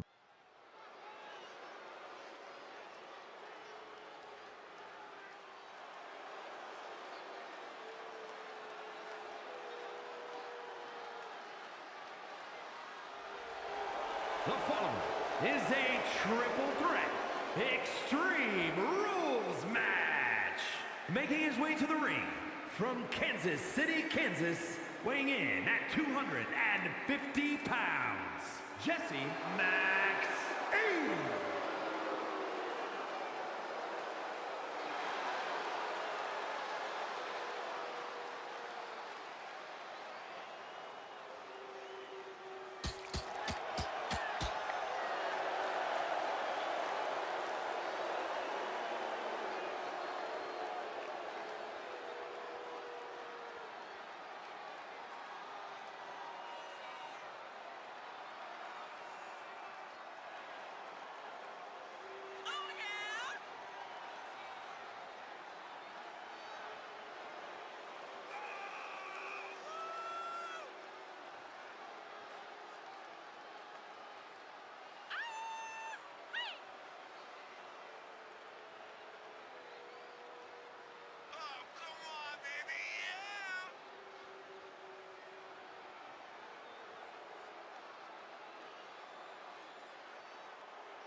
And his opponents, first From every man's nightmare, weighing in at 240 pounds, the Hardcore Champion, Psycho T.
And representing the Assassins from Providence, Rhode Island, weighing in at 228 pounds,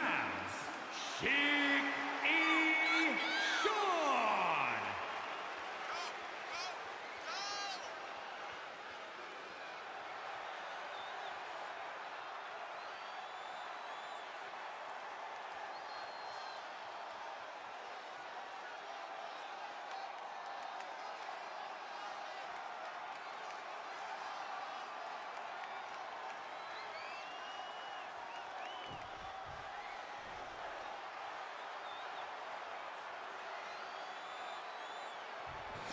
Well, look who decided to sneakily show up here at CPW finally. It's Sneaky Shawn. He is back.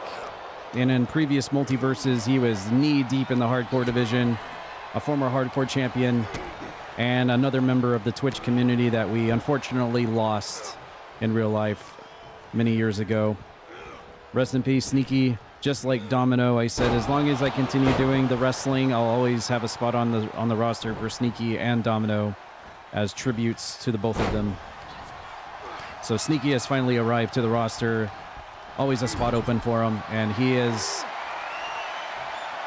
debuted here tonight at CPW in the middle of Psycho T and Jess Moxie, who know each other very well at this rate.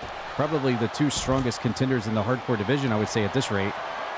Psycho T, the current champion, Jess Moxie, the person who wants the belt, who hasn't had it yet, and, of course, Sneaky Shawn, who has arrived here at Croakitoad Pro Wrestling.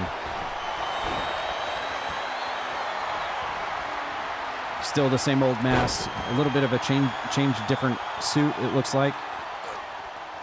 He doesn't want to wear the same suit everywhere he goes, because then people at the banks and the jewelry stores and the malls would immediately recognize him. Not to say that they would just recognize him from the mask, but hey, one step at a time, I guess. One step at a time. And so we've got ourselves a three-way dance here where it's Extreme Rules. Ooh, and the champion gets spiked. Fedora first, right into the ring mat.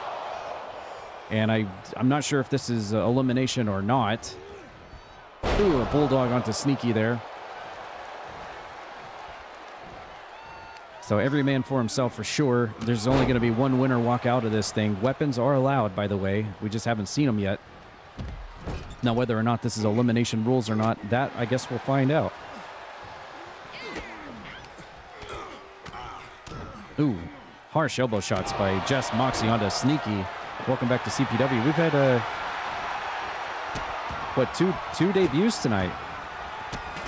We've had the Disco King show up tonight, and Psycho T just threw a table on the ground and then throated his neck with his glove. Apparently, he didn't like what Jess Moxie was doing to Sneaky inside the ring, so he just yeeted that table on the ground and looked really angry. And so he enters the battlefield, but then he gets taken off his feet by Just Moxie as well, who is on a roll tonight. We've seen Just Moxie do battles here recently against North Greenfield, another member of the hardcore division. Ooh, and there's the infamous backstabber by Sneaky. The old finishing maneuver, hitting it, but Psycho T was there to make the save, so I guess that answers that question for sure. This is first falls. And got the nice little submission there. Psycho T to Sneaky, but Just Moxie's there to break it off. And a whip sending Just Moxie clear out of the ring. Surprisingly enough, we've only seen the table come out to play so far, and it hasn't even actually played. And, well, just as I say that, the champion brings a ladder out and sets it up. And there goes the ladder. It almost hit that woman in the front row there. Good thing it didn't. And, ooh, elevated flatliner by Psycho T onto Sneaky, but Just Moxie's there to make the save. Yeah, definitely first falls here. Ooh, champion gets thrown into the green Croakitoad Toxic Still Steps. And now Just Moxie trying to take control here and throws the champion into the ring. And then goes for Sneaky and hits him with a bulldog. And we got a nice look at the top hardcore players in CPW here, and right next to our lovely sponsors at ringside.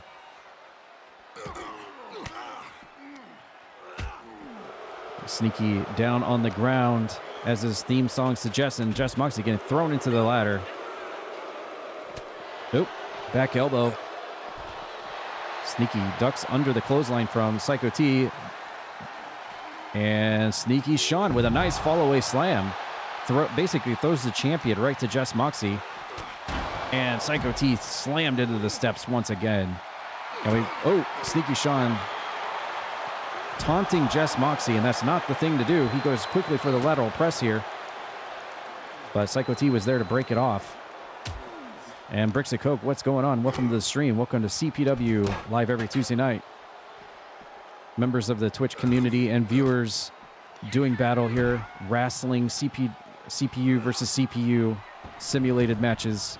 We've got a three-way dance featuring the hardcore champion here in a hardcore match, non-title. And Sneaky Shawn has brought out the Slim Jim. We knew this was only a matter of time. The Slim Jim has entered the match. Oh, snap into it, brother. Ooh, yeah. And Sneaky Shawn getting snake-eyed. And the Slim Jim actually made the sound. Ooh, yeah. Ooh, nice move by Psycho T. I didn't catch the entirety of that. What? He's slapping the Slim Jim. The referee's slapping the Slim Jim. Oh, man, that would have been great if he slapped it all three times. Just Moxie fires back with a bulldog, and here comes Sneaky Shawn back in the ring, and another bulldog. Just Moxie loves those bulldogs. And a double leg takedown, taking Sneaky off his feet, and now Just Moxie is fired up right here tonight. So we've seen a ladder, we've seen a Slim Jim, and we've seen a table. What? Psycho T has got the sandal. What? Psycho T has got the sandal. And there's the Slim Jim. What the heck? What? Oh! Just Moxie pulling out some brass knuckles from his jeans and clocking the hardcore champion. Sneaky's out of the ring. He can't make the save here. Oh, and Psycho T is able to break out, despite taking brass knucks to the side of the head. And I believe he's busted open, too. And I'm not sure whose sandal that belongs to. Maybe Mama Maggie or Mama Celestia's sandal there. You don't want it to get thrown at you. That's for sure. And look at this. Ooh, nice reverse DDT. Dropping Just Moxie onto the Croakitoad logo by the debuting/returning Sneaky Shawn here tonight in this three-way hardcore match. And he picks up the Slim Jim. Sneaky goes for the Slim Jim, and Just Moxie's going to snap into it. And oh my God, it's a fireball. Psycho T just fireballed Sneaky in the face. Jesus Christ. It's a good thing he's wearing a mask. Oh, and Sneaky snaps into it. Ooh, yeah. Oh, and we're snapping into it. Ooh, yeah. Spears and punches and people falling on top of the Slim Jim. They're all snapping into it. I can't believe Sneaky Shawn just got a fireball to the face. Good thing he was wearing a mask or he was going to end up looking like Tad Peters. Thanks, Wizardboz.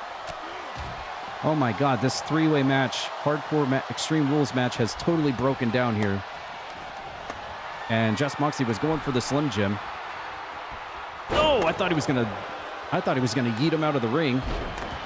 Nice rear waist lock. Takedown by Sneaky Shawn, who picks up the sandal. Oh, he's tapped. Is he smelling it? Sneaky Shawn just smelled the sandal. The chancla. He smelled the chancla. I wonder what it smelled like. Did it smell like blueberries? Do you think? I don't know. Don't answer that question. It was rhetorical. Psycho T gets dunked out of the ring, and now Sneaky Shawn's in the ring with Jess Moxley. Ooh! Elevated flapjack by Sneaky Shawn on it, making his return to wrestling here tonight. Is he going to get a win? No. Jess Moxley breaks the shoulder up. And now Sneaky Shawn with a finisher locked and ready, but Psycho T's back in the ring. Here comes Sneaky Shawn. Ooh, look at that. Nice. Shades of John Chaos right there, actually, with the face bomb there. And now the Hardcore Champion's in the ring with Sneaky Shawn one-on-one here as Jess Moxley gets rolled out of the ring. And Psycho T going for something, but Sneaky Shawn had it counted. Psycho T firing back. Harsh kick to the side of the head. Jess Moxley going for another weapon on the outside. It's a fluorescent light tube. Oh my God. There goes Sneaky, and ooh! Light tube goes flying in the air. Psycho T now, ooh! Just cracks Jess Moxley with his steel-fingered glove and an elbow drop. We've got Slim Jims, chanclas, light tubes scattered around the ring. This is the extreme. Oh no. It's about to get shattered. Ooh. Psycho T was thinking about it. And slams Jess Moxley face first in the rack. And it backstabber by Sneaky Shawn. Hits it on the champion. Jess Moxley's got to make the save here. Can he do it? Can he do it? No! Sneaky Shawn has just made his return after 6 years for the first time and got the pin on the Hardcore Champion non-title. Sneaky is back.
All right, coming up next, apparently we have a brand new thing coming to CPW. I'm still getting word about this. I'm just hearing it crossing through the headphones now. Okay, I'm just going to let this play out, and we'll talk about it after we see what's going to happen here. But this is something brand new here coming to Croakitoad Pro Wrestling. What is this about?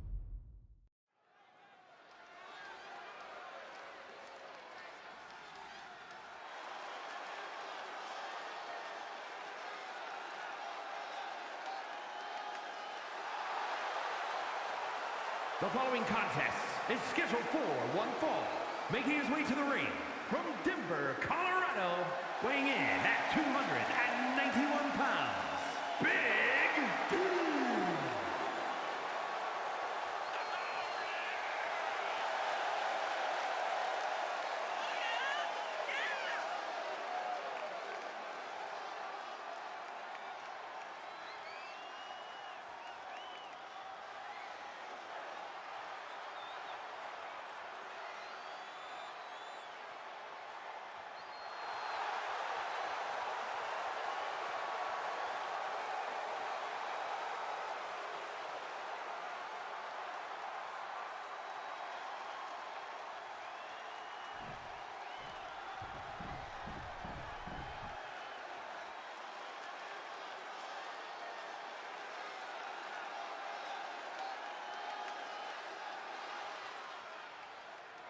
And his opponent from Leeds, England, weighing in at 240 pounds, Leo Race.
All right, we are actually broadcasting this from an undisclosed underground building from somewhere in England, I'm being told. Remote broadcasting this. This is apparently some sort of underground facility where...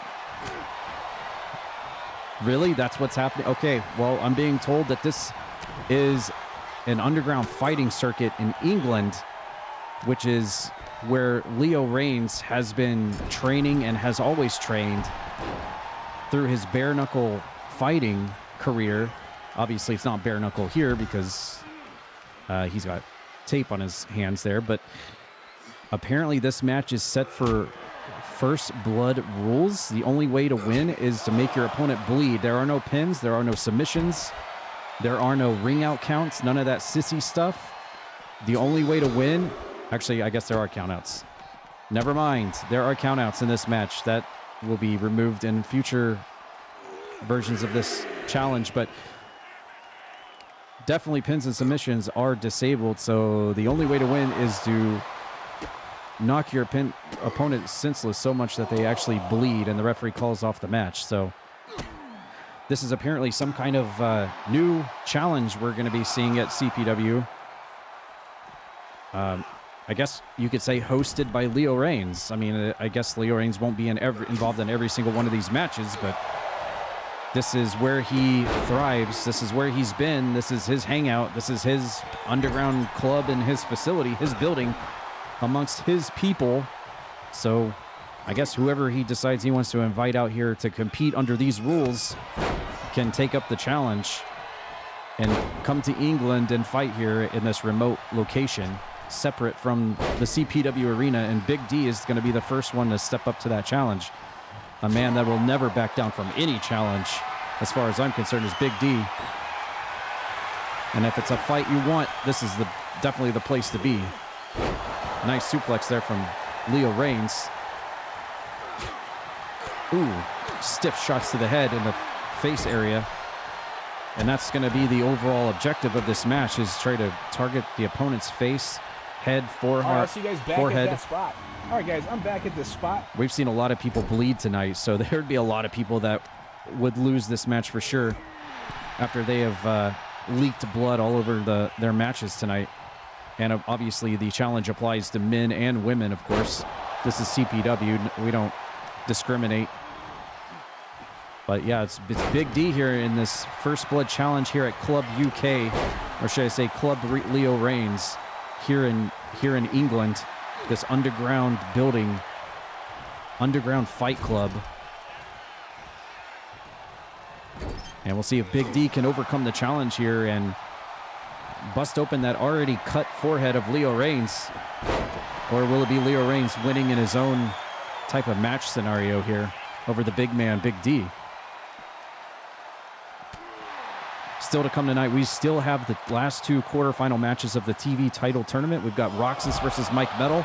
We've got Mr. Coke versus Jimmy Zaz. We do have those matches coming up.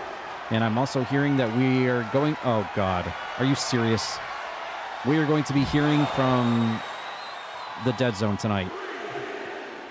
Wonderful. Well, I guess it was only a matter of time before they showed up.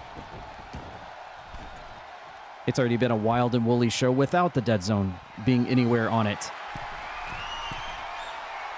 Here comes Leo Reigns off the top rope, telling Big D to get to his feet. And he complies. Ooh, a big, harsh elbow to the top of his head. And Leo Reigns drops an elbow onto Big D.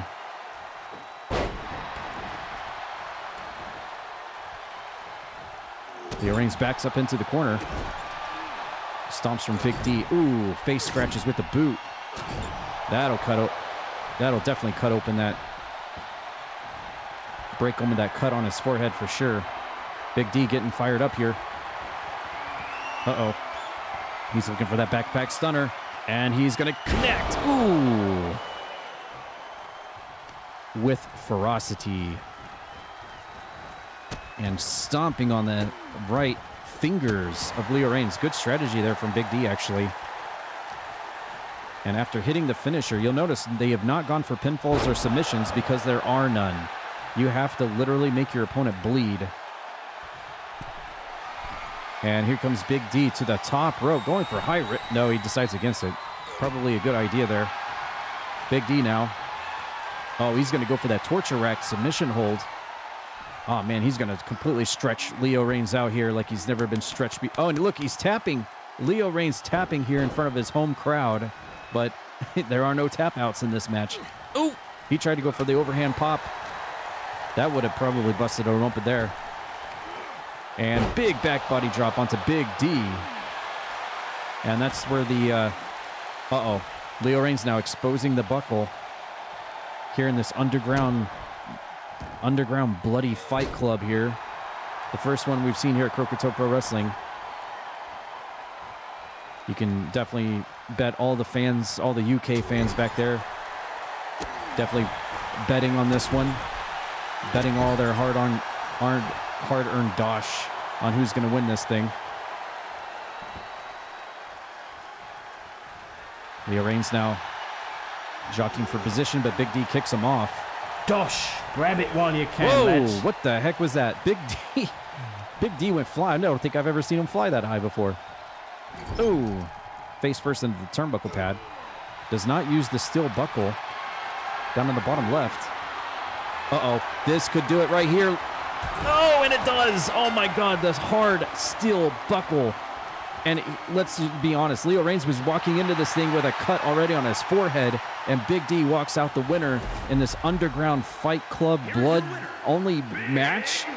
Jesus, who's going to take the challenge here at Club UK next Tuesday in this underground fighting circuit?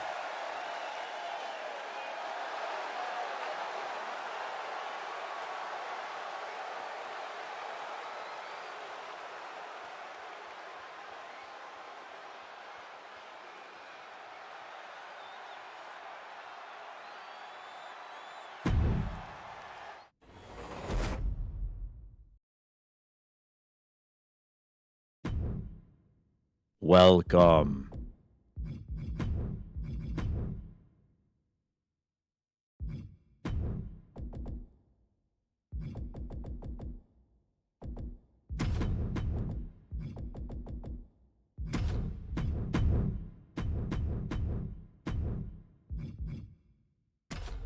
Everybody hydrate right now. Drink water.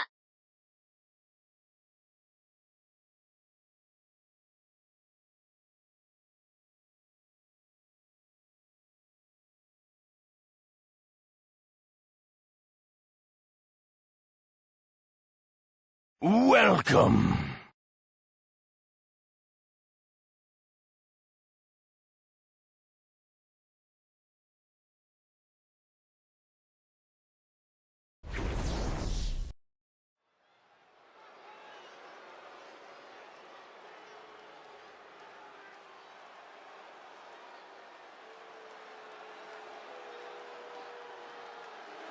The following is scheduled for one fall, making his way to the ring from Orlando, Florida. Thank you for the hydrate. I'll do that right now. 248 pounds, Mike Max. Say cheese.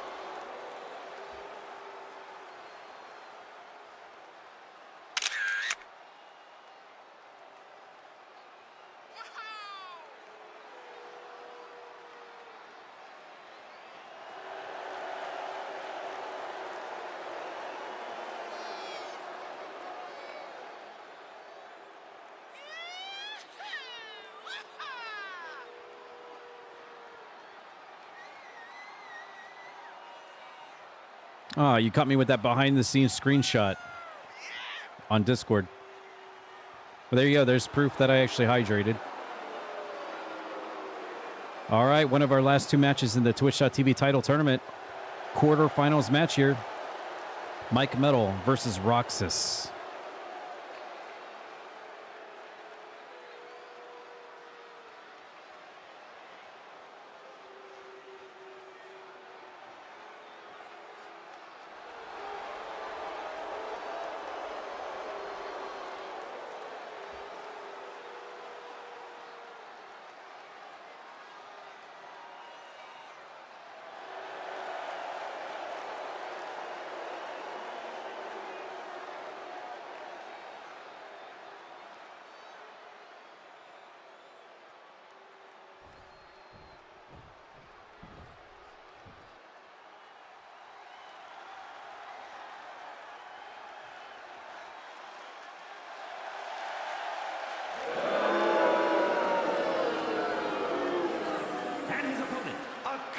By Andy, representing the Alliance from Philadelphia, Pennsylvania, weighing in at 240 pounds, Rock.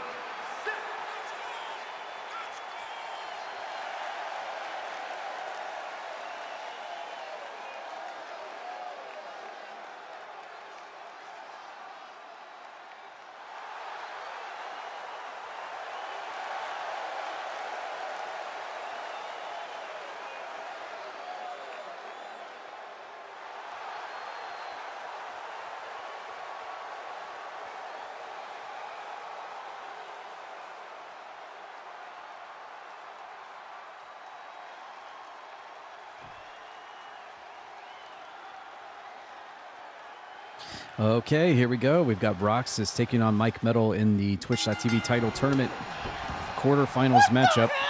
The winner of this will move on to the semifinals to meet Tater Tots, who won earlier tonight. So it'll either be Mike Metal versus Tater or Roxas versus Tater in the semifinals. And we've also already saw Goddess Dawn win over on the other side of the bracket, so she has moved on to the semifinals, and we'll meet the winner of Mr. Coke and Jimmy Zaz coming up very soon tonight.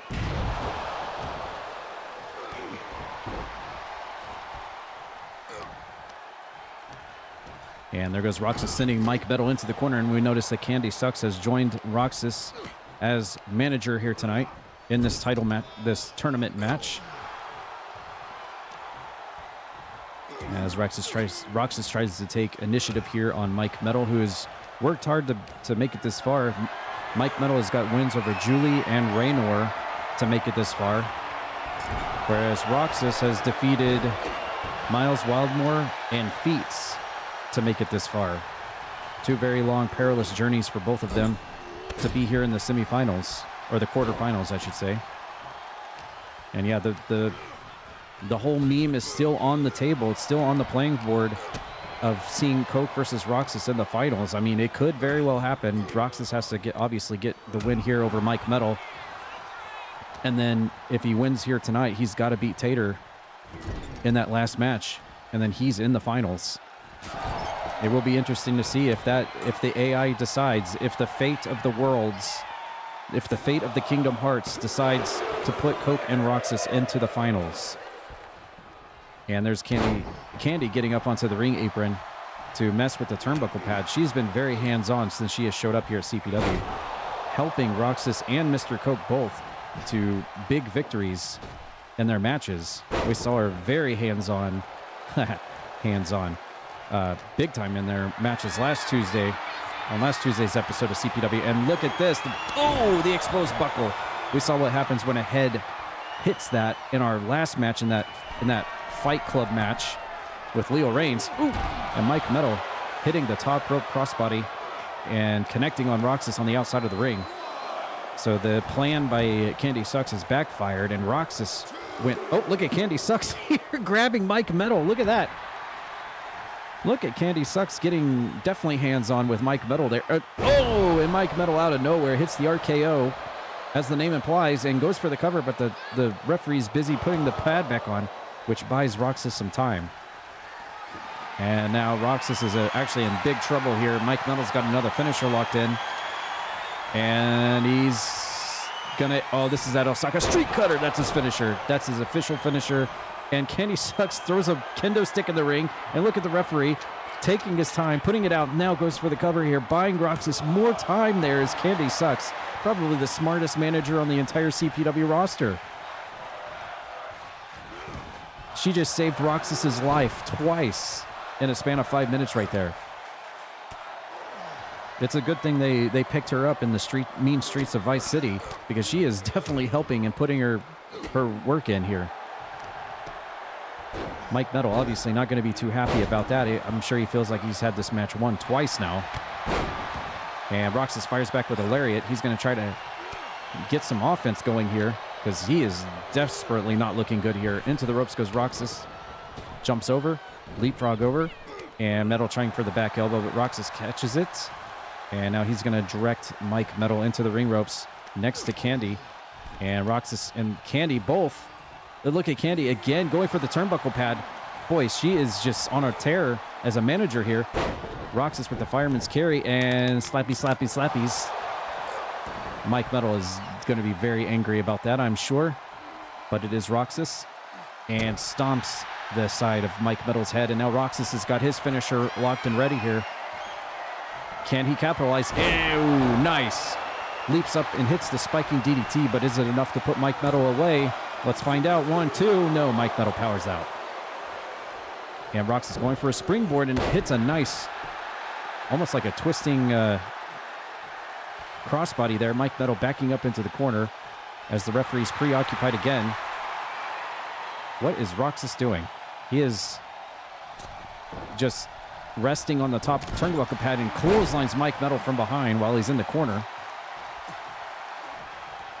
And Roxas now with the tie-up. Reverse Irish whip by Mike Metal, sending Roxas to the apron. And this could be a back suplex on the ring apron. Ooh, yeah. Roxas's spine hits that harsh edge of the ring there. What the hell? I'm sure that's what he said as he hit that ring there. And he's going to come back into the ring now.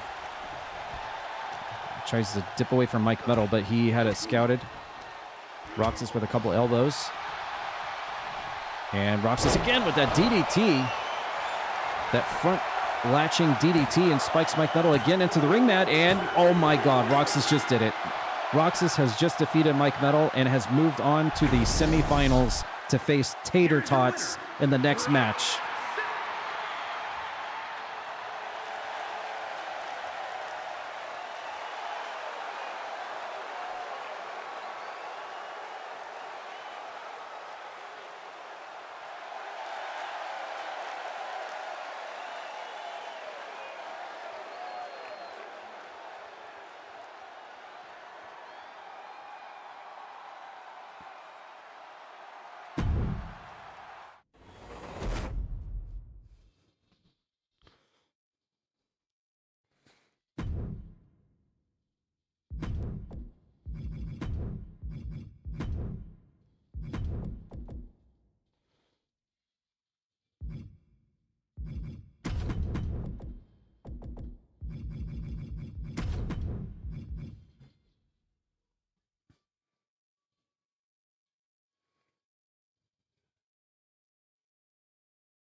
Oh, Grem. You placed a challenge last Tuesday about being such the honorable, heroic world heavyweight champion of this beloved company. Oh, man, it was so heroic and so nice that it almost made me throw up in my mouth and all over my brand new January attire. Christmas is out, so I had to swappity out into something a little bit more beautiful for myself. Of course, no one else could pull something like this off other than me. But Grem, you may be thinking, I direct my attention towards Alicia and Jennifer, who stole our tag team titles and are currently parading around CPW right now, acting like they're the tag team champions, when in reality, they just kind of stole them from us. And as you heard from Azarane at the tip-top part of the show, the Dead Zone can be quite unpredictable.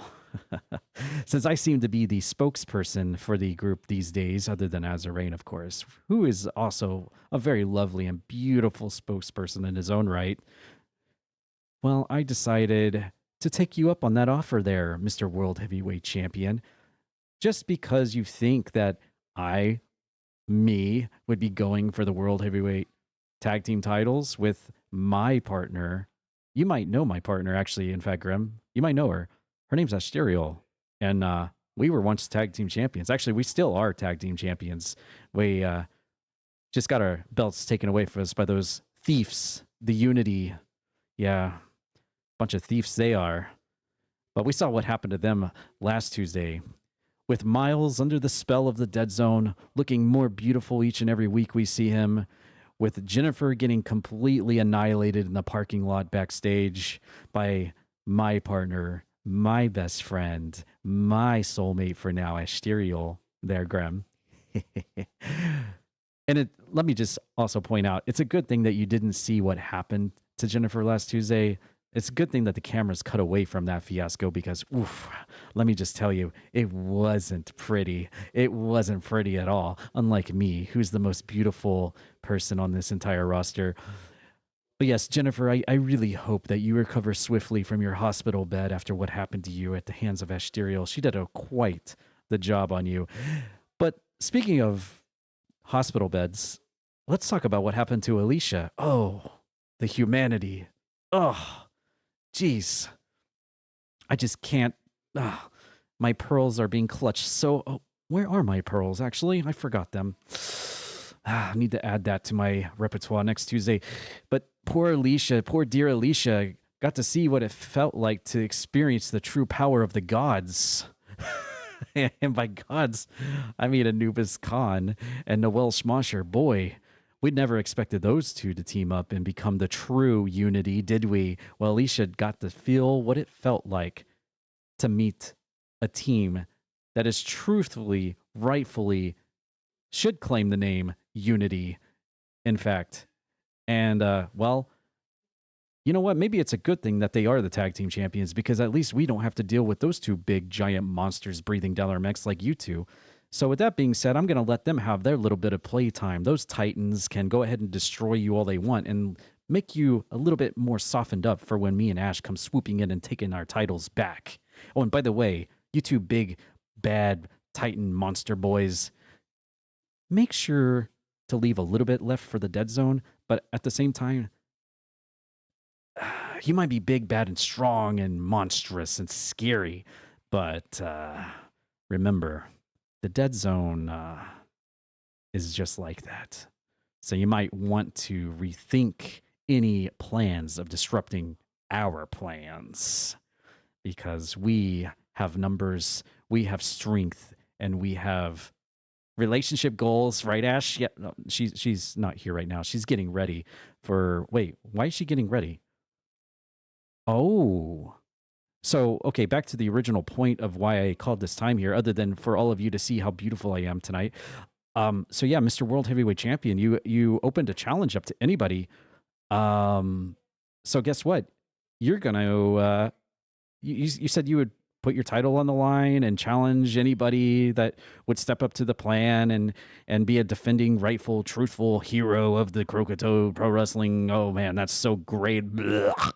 Well, guess what? Tonight you get me and my lovely tag team partner Ashterial in a match tonight in the main event.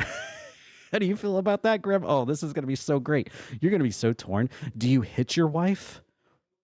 Ooh, what a nasty question to ask. I mean, man, that shouldn't be talked about in public, right? I mean, that's surely against the law. But tonight, you might just have to there, Grem. Ooh, because I'm fairly certain your wife is certainly going to be hitting you. At the orders, of course, of the Dead Zone. We'll see you in the main event there, Mr. World Heavyweight Champion. This is going to be good.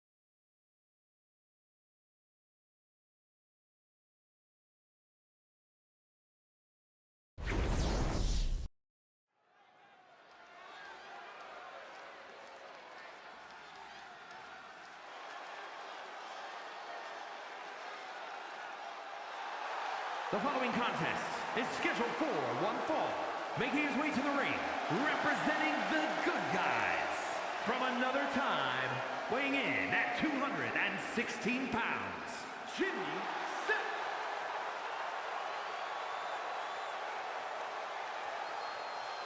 Let's go! Go! Let's go!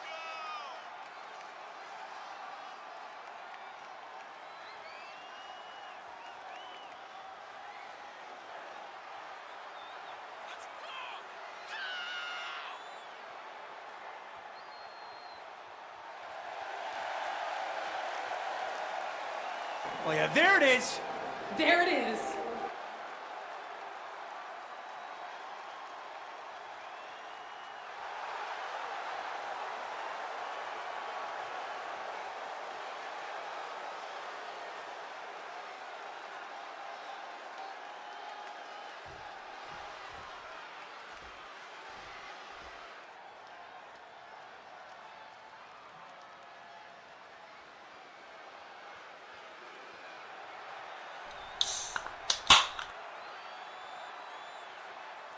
And his opponent, representing the Alliance from Greenwich, Connecticut, weighing in at 230 pounds, Mr. Cool!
Well, I'm noticing something here.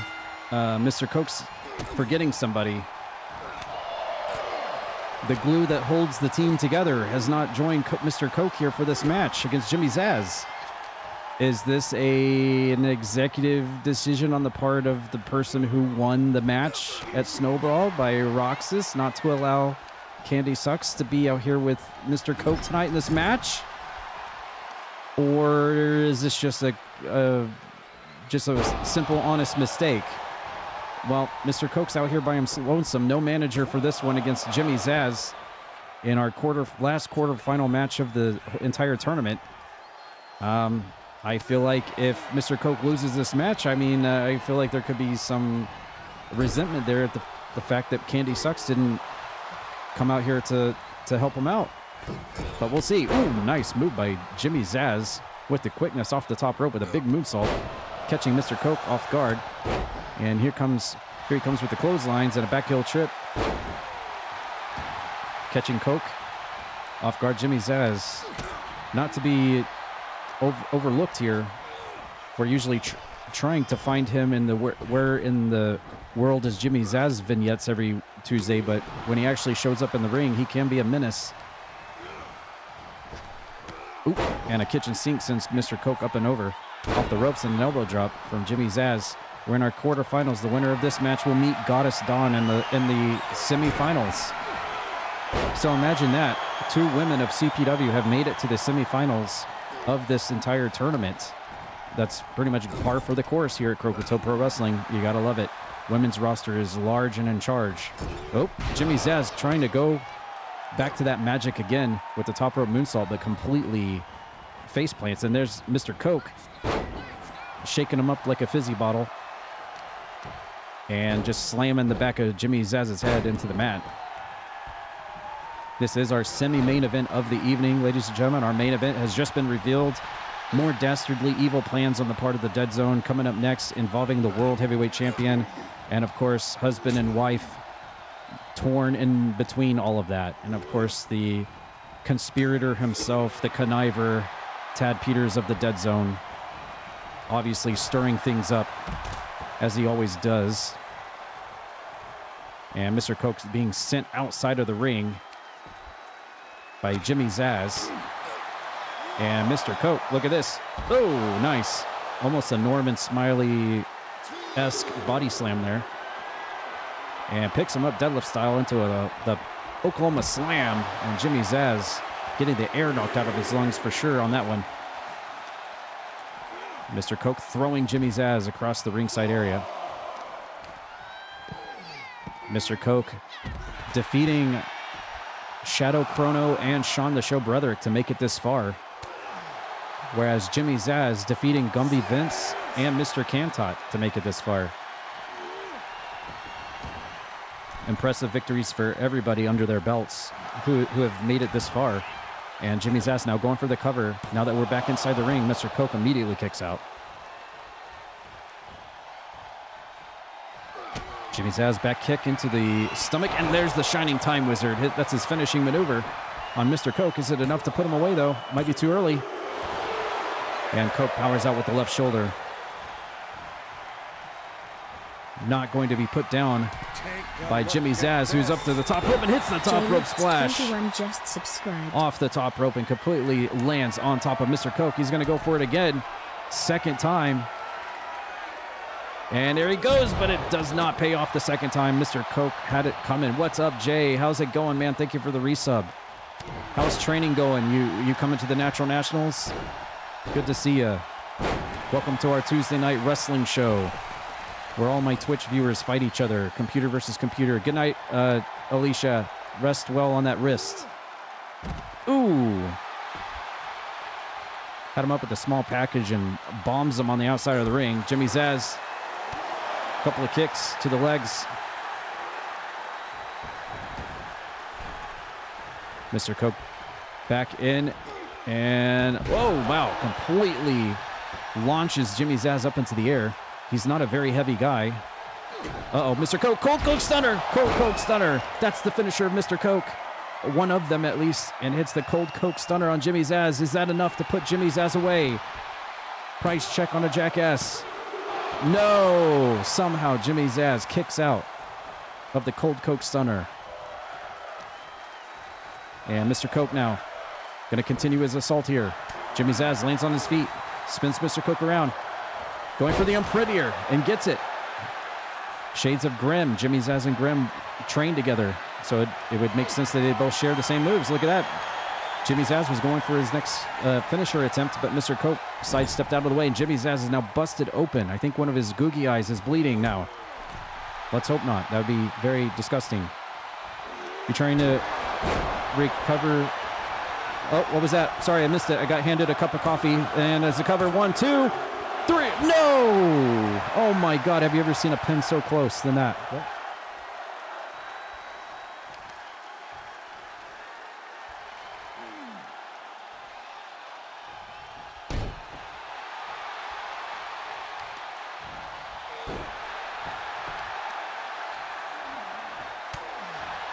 All right, back in action here.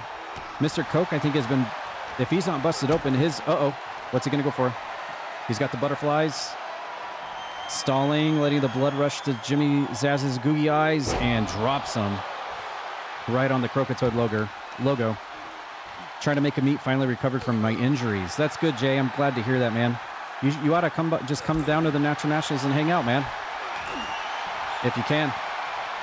You know how awesome that and fun that meet is, just to hang out and chill out and stuff. We got fisticuffs back and forth here between Mr. Coke and Jimmy Zaz. It's been a hard-fought fight here. Jimmy Zaz busted open. Mr. Coke really bruised heavily in that left eye socket. And they are slap fighting back and forth here. Jimmy Zaz fighting with everything he has here against Mr. Coke. And the world, let's be honest, the world wants to see Mr. Coke make it to fight Roxas. It would just be the story of all stories, really, but he's got to, oh, look at this. Just blasting away at one another, blasting away. And who's going to win on the exchange? It's Jimmy Zaz is going to win and goes for the unprettier on Coke, who spikes his head into the mat. This could be it for Mr. Coke. Jimmy Zaz, and he's going to connect with the Shining Time Wizard. That's his finisher. Coke might be out of gas here. This might be it. Jimmy Zaz, 1, 2, 3, no! And Jimmy Zaz will advance. Mr. Coke will not. And that's all she wrote on that one.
Well, that's a very shocking development that Jimmy Zaz is actually advancing on to meet Goddess Dawn into the semifinals. Mr. Coke was eliminated from the tournament after making it that far.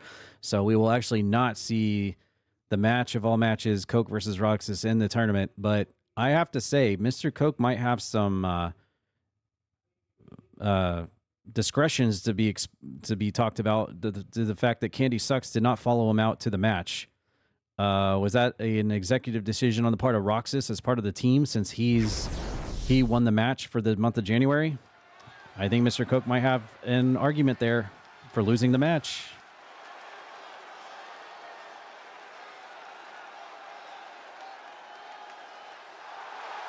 All right, it's main event time. The World Heavyweight Champion Grem, we heard from the Dead Zone.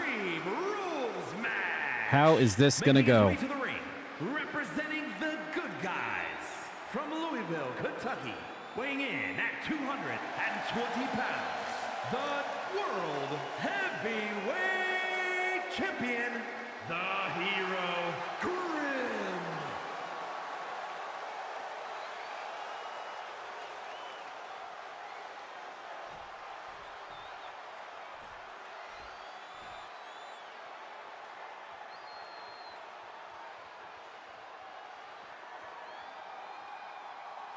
And his opponents, first, No! the Undead. What the heck is going on? Weighing in at 130 pounds, Ashterial. What the fuck is that? Oh my God, the Dead Zone has completely taken over Ashterial.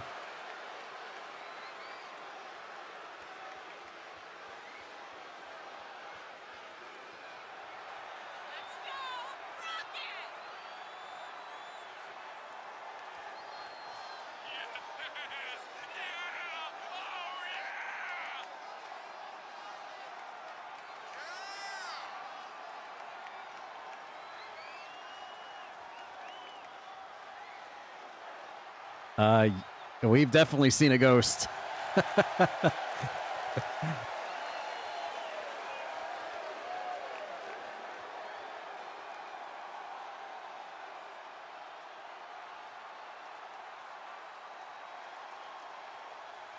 I hope that the crowd in attendance here live tonight is okay. They're not being sliced by these evil undead powers of the Dead Zone.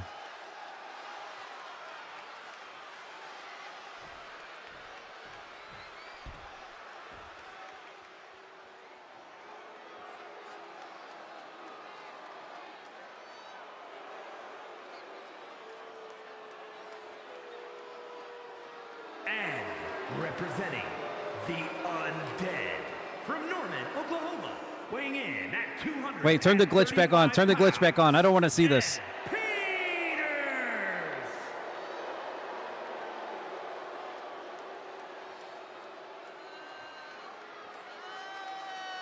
So pathetic!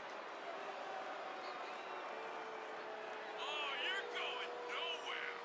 Go home! Weak! Naughty, naughty.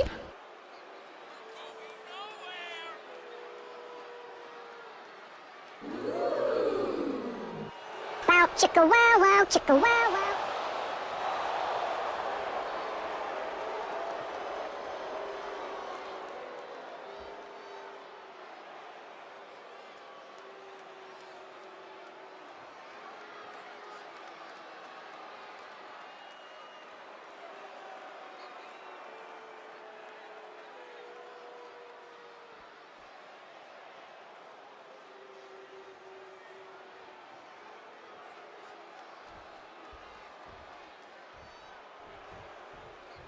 Oh my God. So what is this? All right, standoff, and look who goes for each other first. Okay, this is going to be an interesting three-way dynamic here. We've got the World Heavyweight Champion Grem, his wife in one corner, and the crazy, mad, psychopathic madman on the other corner. And there's Grem going to town on, well, trying to go on. Oh, what is this? Grem is throwing Ash. What? Oh my God. He's gonna, over Tad. Oh my God. He jumped over Tad and landed on top of Ash on the outside of the ring with a shell shock dive.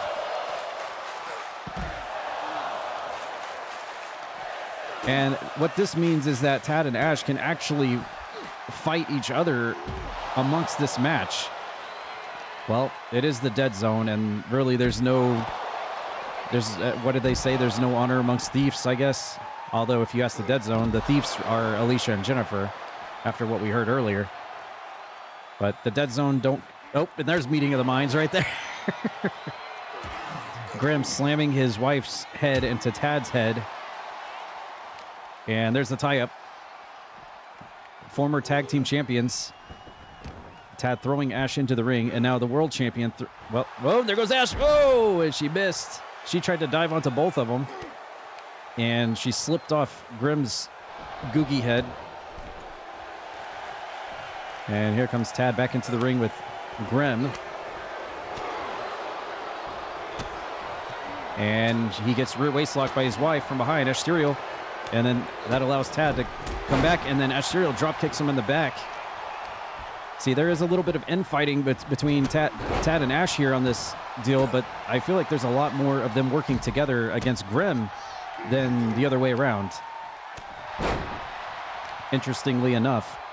And Grim's probably telling her, stop, snap out of it. He's like Chris in Resident Evil 5 to Jill, snap out of it. Don't you recognize me? Snap out. And of course, Tad's got the Slim Jim. And Grem gets one. Because of course he does. And there's Tad with a springboard dropkick on Ash. And goes for the cover on Ash instead of Grem. The whole point of this match is to fight Grem. And he pins Ash. And we got Slim Jims, and he's biting. He's biting his hand. Because of course he is. Ash now trying to slam Tad onto Grem. And Tad goes for the quickie cover. But she gets out of that. And snap into it. Here comes Tad with a side slam onto Grem. And now Grem's back in control. Taking Tad to the ropes. Ashterial's going for a weapon. And there goes Grem to the outside. Ash is going for a table. And boy, if there's one item that these two know about, it's tables. Am I right? And here we go. Tad and Ash now fighting in the ring. And Tad now hitting a Luthez press and pounding away on his own tag team partner. And Grem goes for another table. But then just throws it on the ground. He doesn't need no handouts. Grem going back outside the ring again. He's just going to let him... Look at this. He's just letting him fight. I mean, it's a pretty good game plan, I suppose. I mean, the Dead Zone are going to fight amongst each other like rabid animals just as much as they're going to fight Grem. Just don't pull aggro. Stay out of their sight. Let the infighting occur. Commence, right? It's a smart game plan from the world champion, really. But Tad gets yeeted out, and Ashterial hits Grem with the dropkick. And Grem hoists his wife up on his shoulder, but she counters out. Reverse DDT. And she's going to go for the cover on Grem here. And Tad's going to say, no, I want to pin him. You don't get to pin him. I pin him. And this is where it's going to break down. And there's one for him as well. Grem with the drop kick to the back of Ashterial. And now he's going to go for the cover. And Tad says no. Snap into it. Oh, tried for the super kick but missed. And quickie pin by Ash. But Tad's there to break it up. First falls once again. Tie up here. Tad and Ash. Reverse Irish whip. Hits him with the arm drag. Hip toss. And now Grem's got Ash up. And throws her over the top ring rope. Here comes Tad and Grem now. Toe kicks him. Pops him in the back. Grem now firing back. World Heavyweight Champion now looking for his finisher. Double arm DDT. That's his finishing maneuver. Goes for the cover on Tad, but Ash comes in and makes the save. And now whips Grem into the ropes. Hits him with the drop kick on the rebound. I'm waiting for that table to come into play. Here comes Tad and Ash. Oh, no. Is he going to hit his finisher on his... No, he's... Okay. Drops Ash over the top ring rope. Looked like Zombie Maker for a second. Tad now going for the cover, but Grem's back in now. And arm drags him over, pops Ash in the back with a back elbow. Turns his back on her and gets drop kicked. And there goes down Grem as well, getting hit with the lariat. What a fast-paced three-way match we have here. Pops him, turns him around. Maybe going for clean suplex here. This is a, yep, patented move there from Ashterial. Tad's busy digging under the ring for a stop sign as Ash pins Grem and almost got the win there.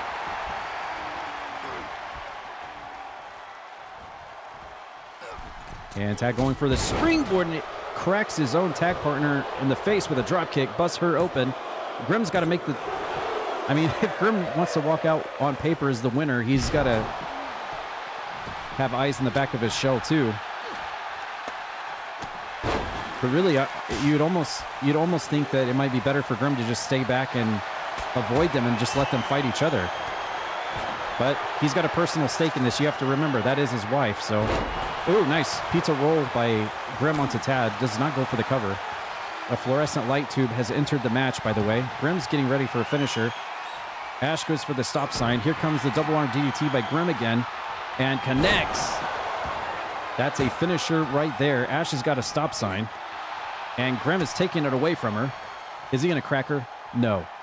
Don't. Oh, he was going for Tad. Look at that. He did not go for Ash. He went for Tad on the stop sign. Oh! What the heck was that? Ash just... Oh! Ash just headbutted Tad in the face and busted him open. Goes for the cover, but Grem breaks it up. The psychology in this main event match is through the roof right now. Watching this with a microscope, seeing what happens here. Grem gets dunked out of the ring. Ash decides not to go for him, goes for Tad instead. Sends him into the corner. Grem celebrating on the outside. And Tad go... Oh! Right in the pizza rolls. Goes for the cover, but Ash is there.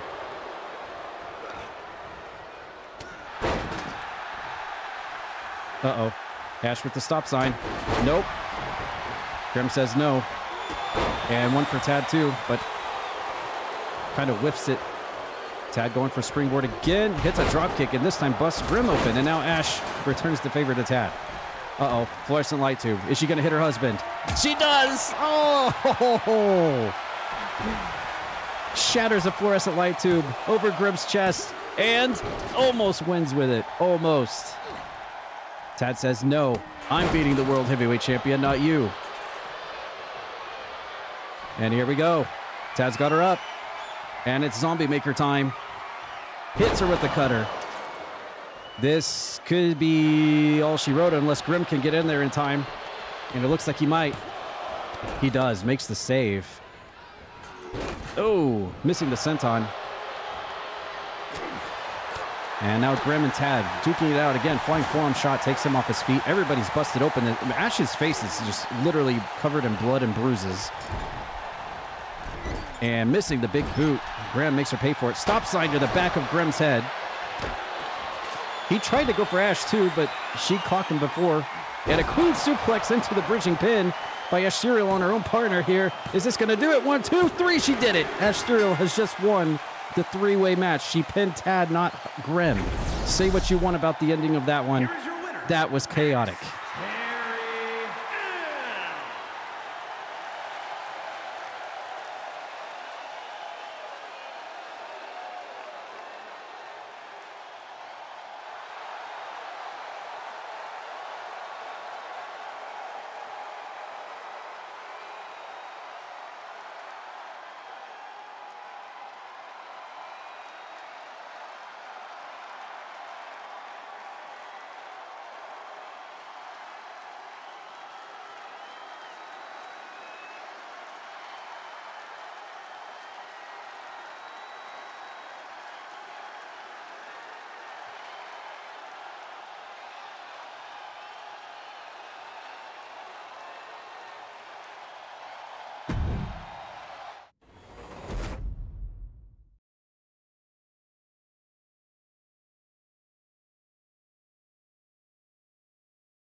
All right, well, we were about to end the show, but apparently Mr. Coke has recovered from his loss to Jimmy Zaz a few moments ago and has requested last-minute time here before we end our show. We're going to be ending our show off with the credits on this. Okay, what does he have to say here?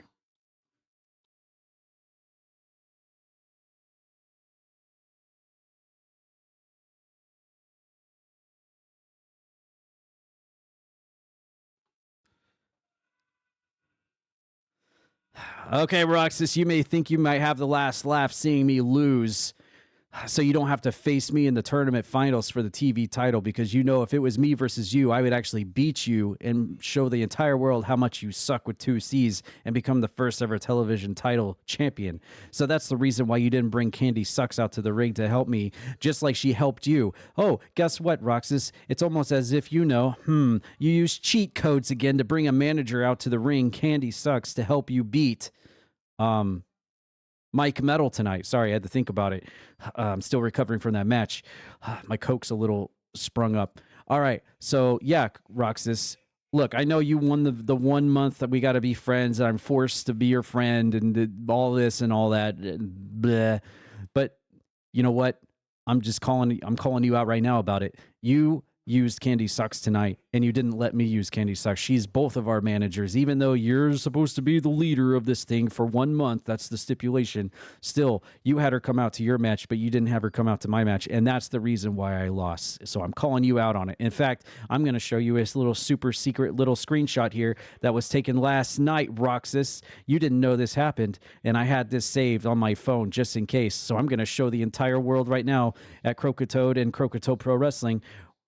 Just because Candy Sucks follows you to the ring and you tell her not to come out to my match doesn't mean that outside of CPW, she's not with me all the time. So get a load of this, big boy.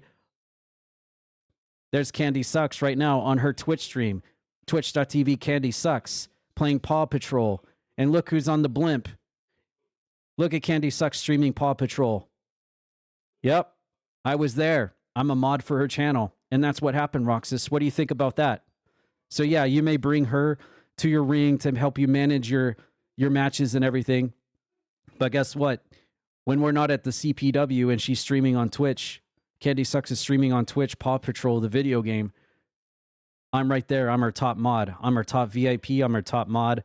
I'm her secretary. I'm her executive assistant. I help her out with everything. So you just think you're friends with Candy Sucks, Roxas. I'm the real friend of Candy Sucks. So remember that the next time you tell her not to come out to my matches, because as far as I'm concerned, the whole world just saw you use Candy Sucks to help you win and beat Mike Metal tonight.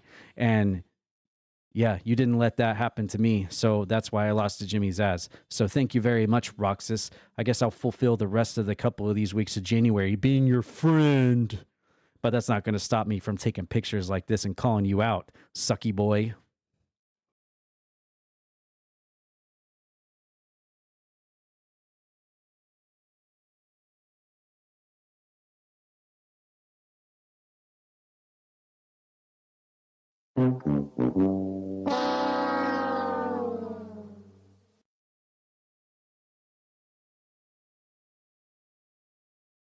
Previously on Hardline. Oh, it crashed.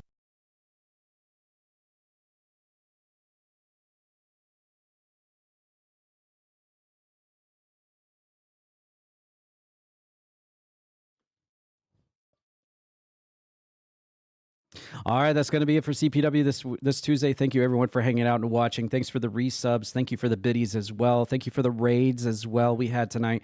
Anyone lurking and hanging out in the background that was watching, hopefully you got a few laughs out and enjoyed the show. If, as usual, if you are not featured on tonight's show, you will be guaranteed a match next Tuesday. That's my guarantee to you all. Since we have a roster of almost 100 people, it's hard to book everybody every single Tuesday.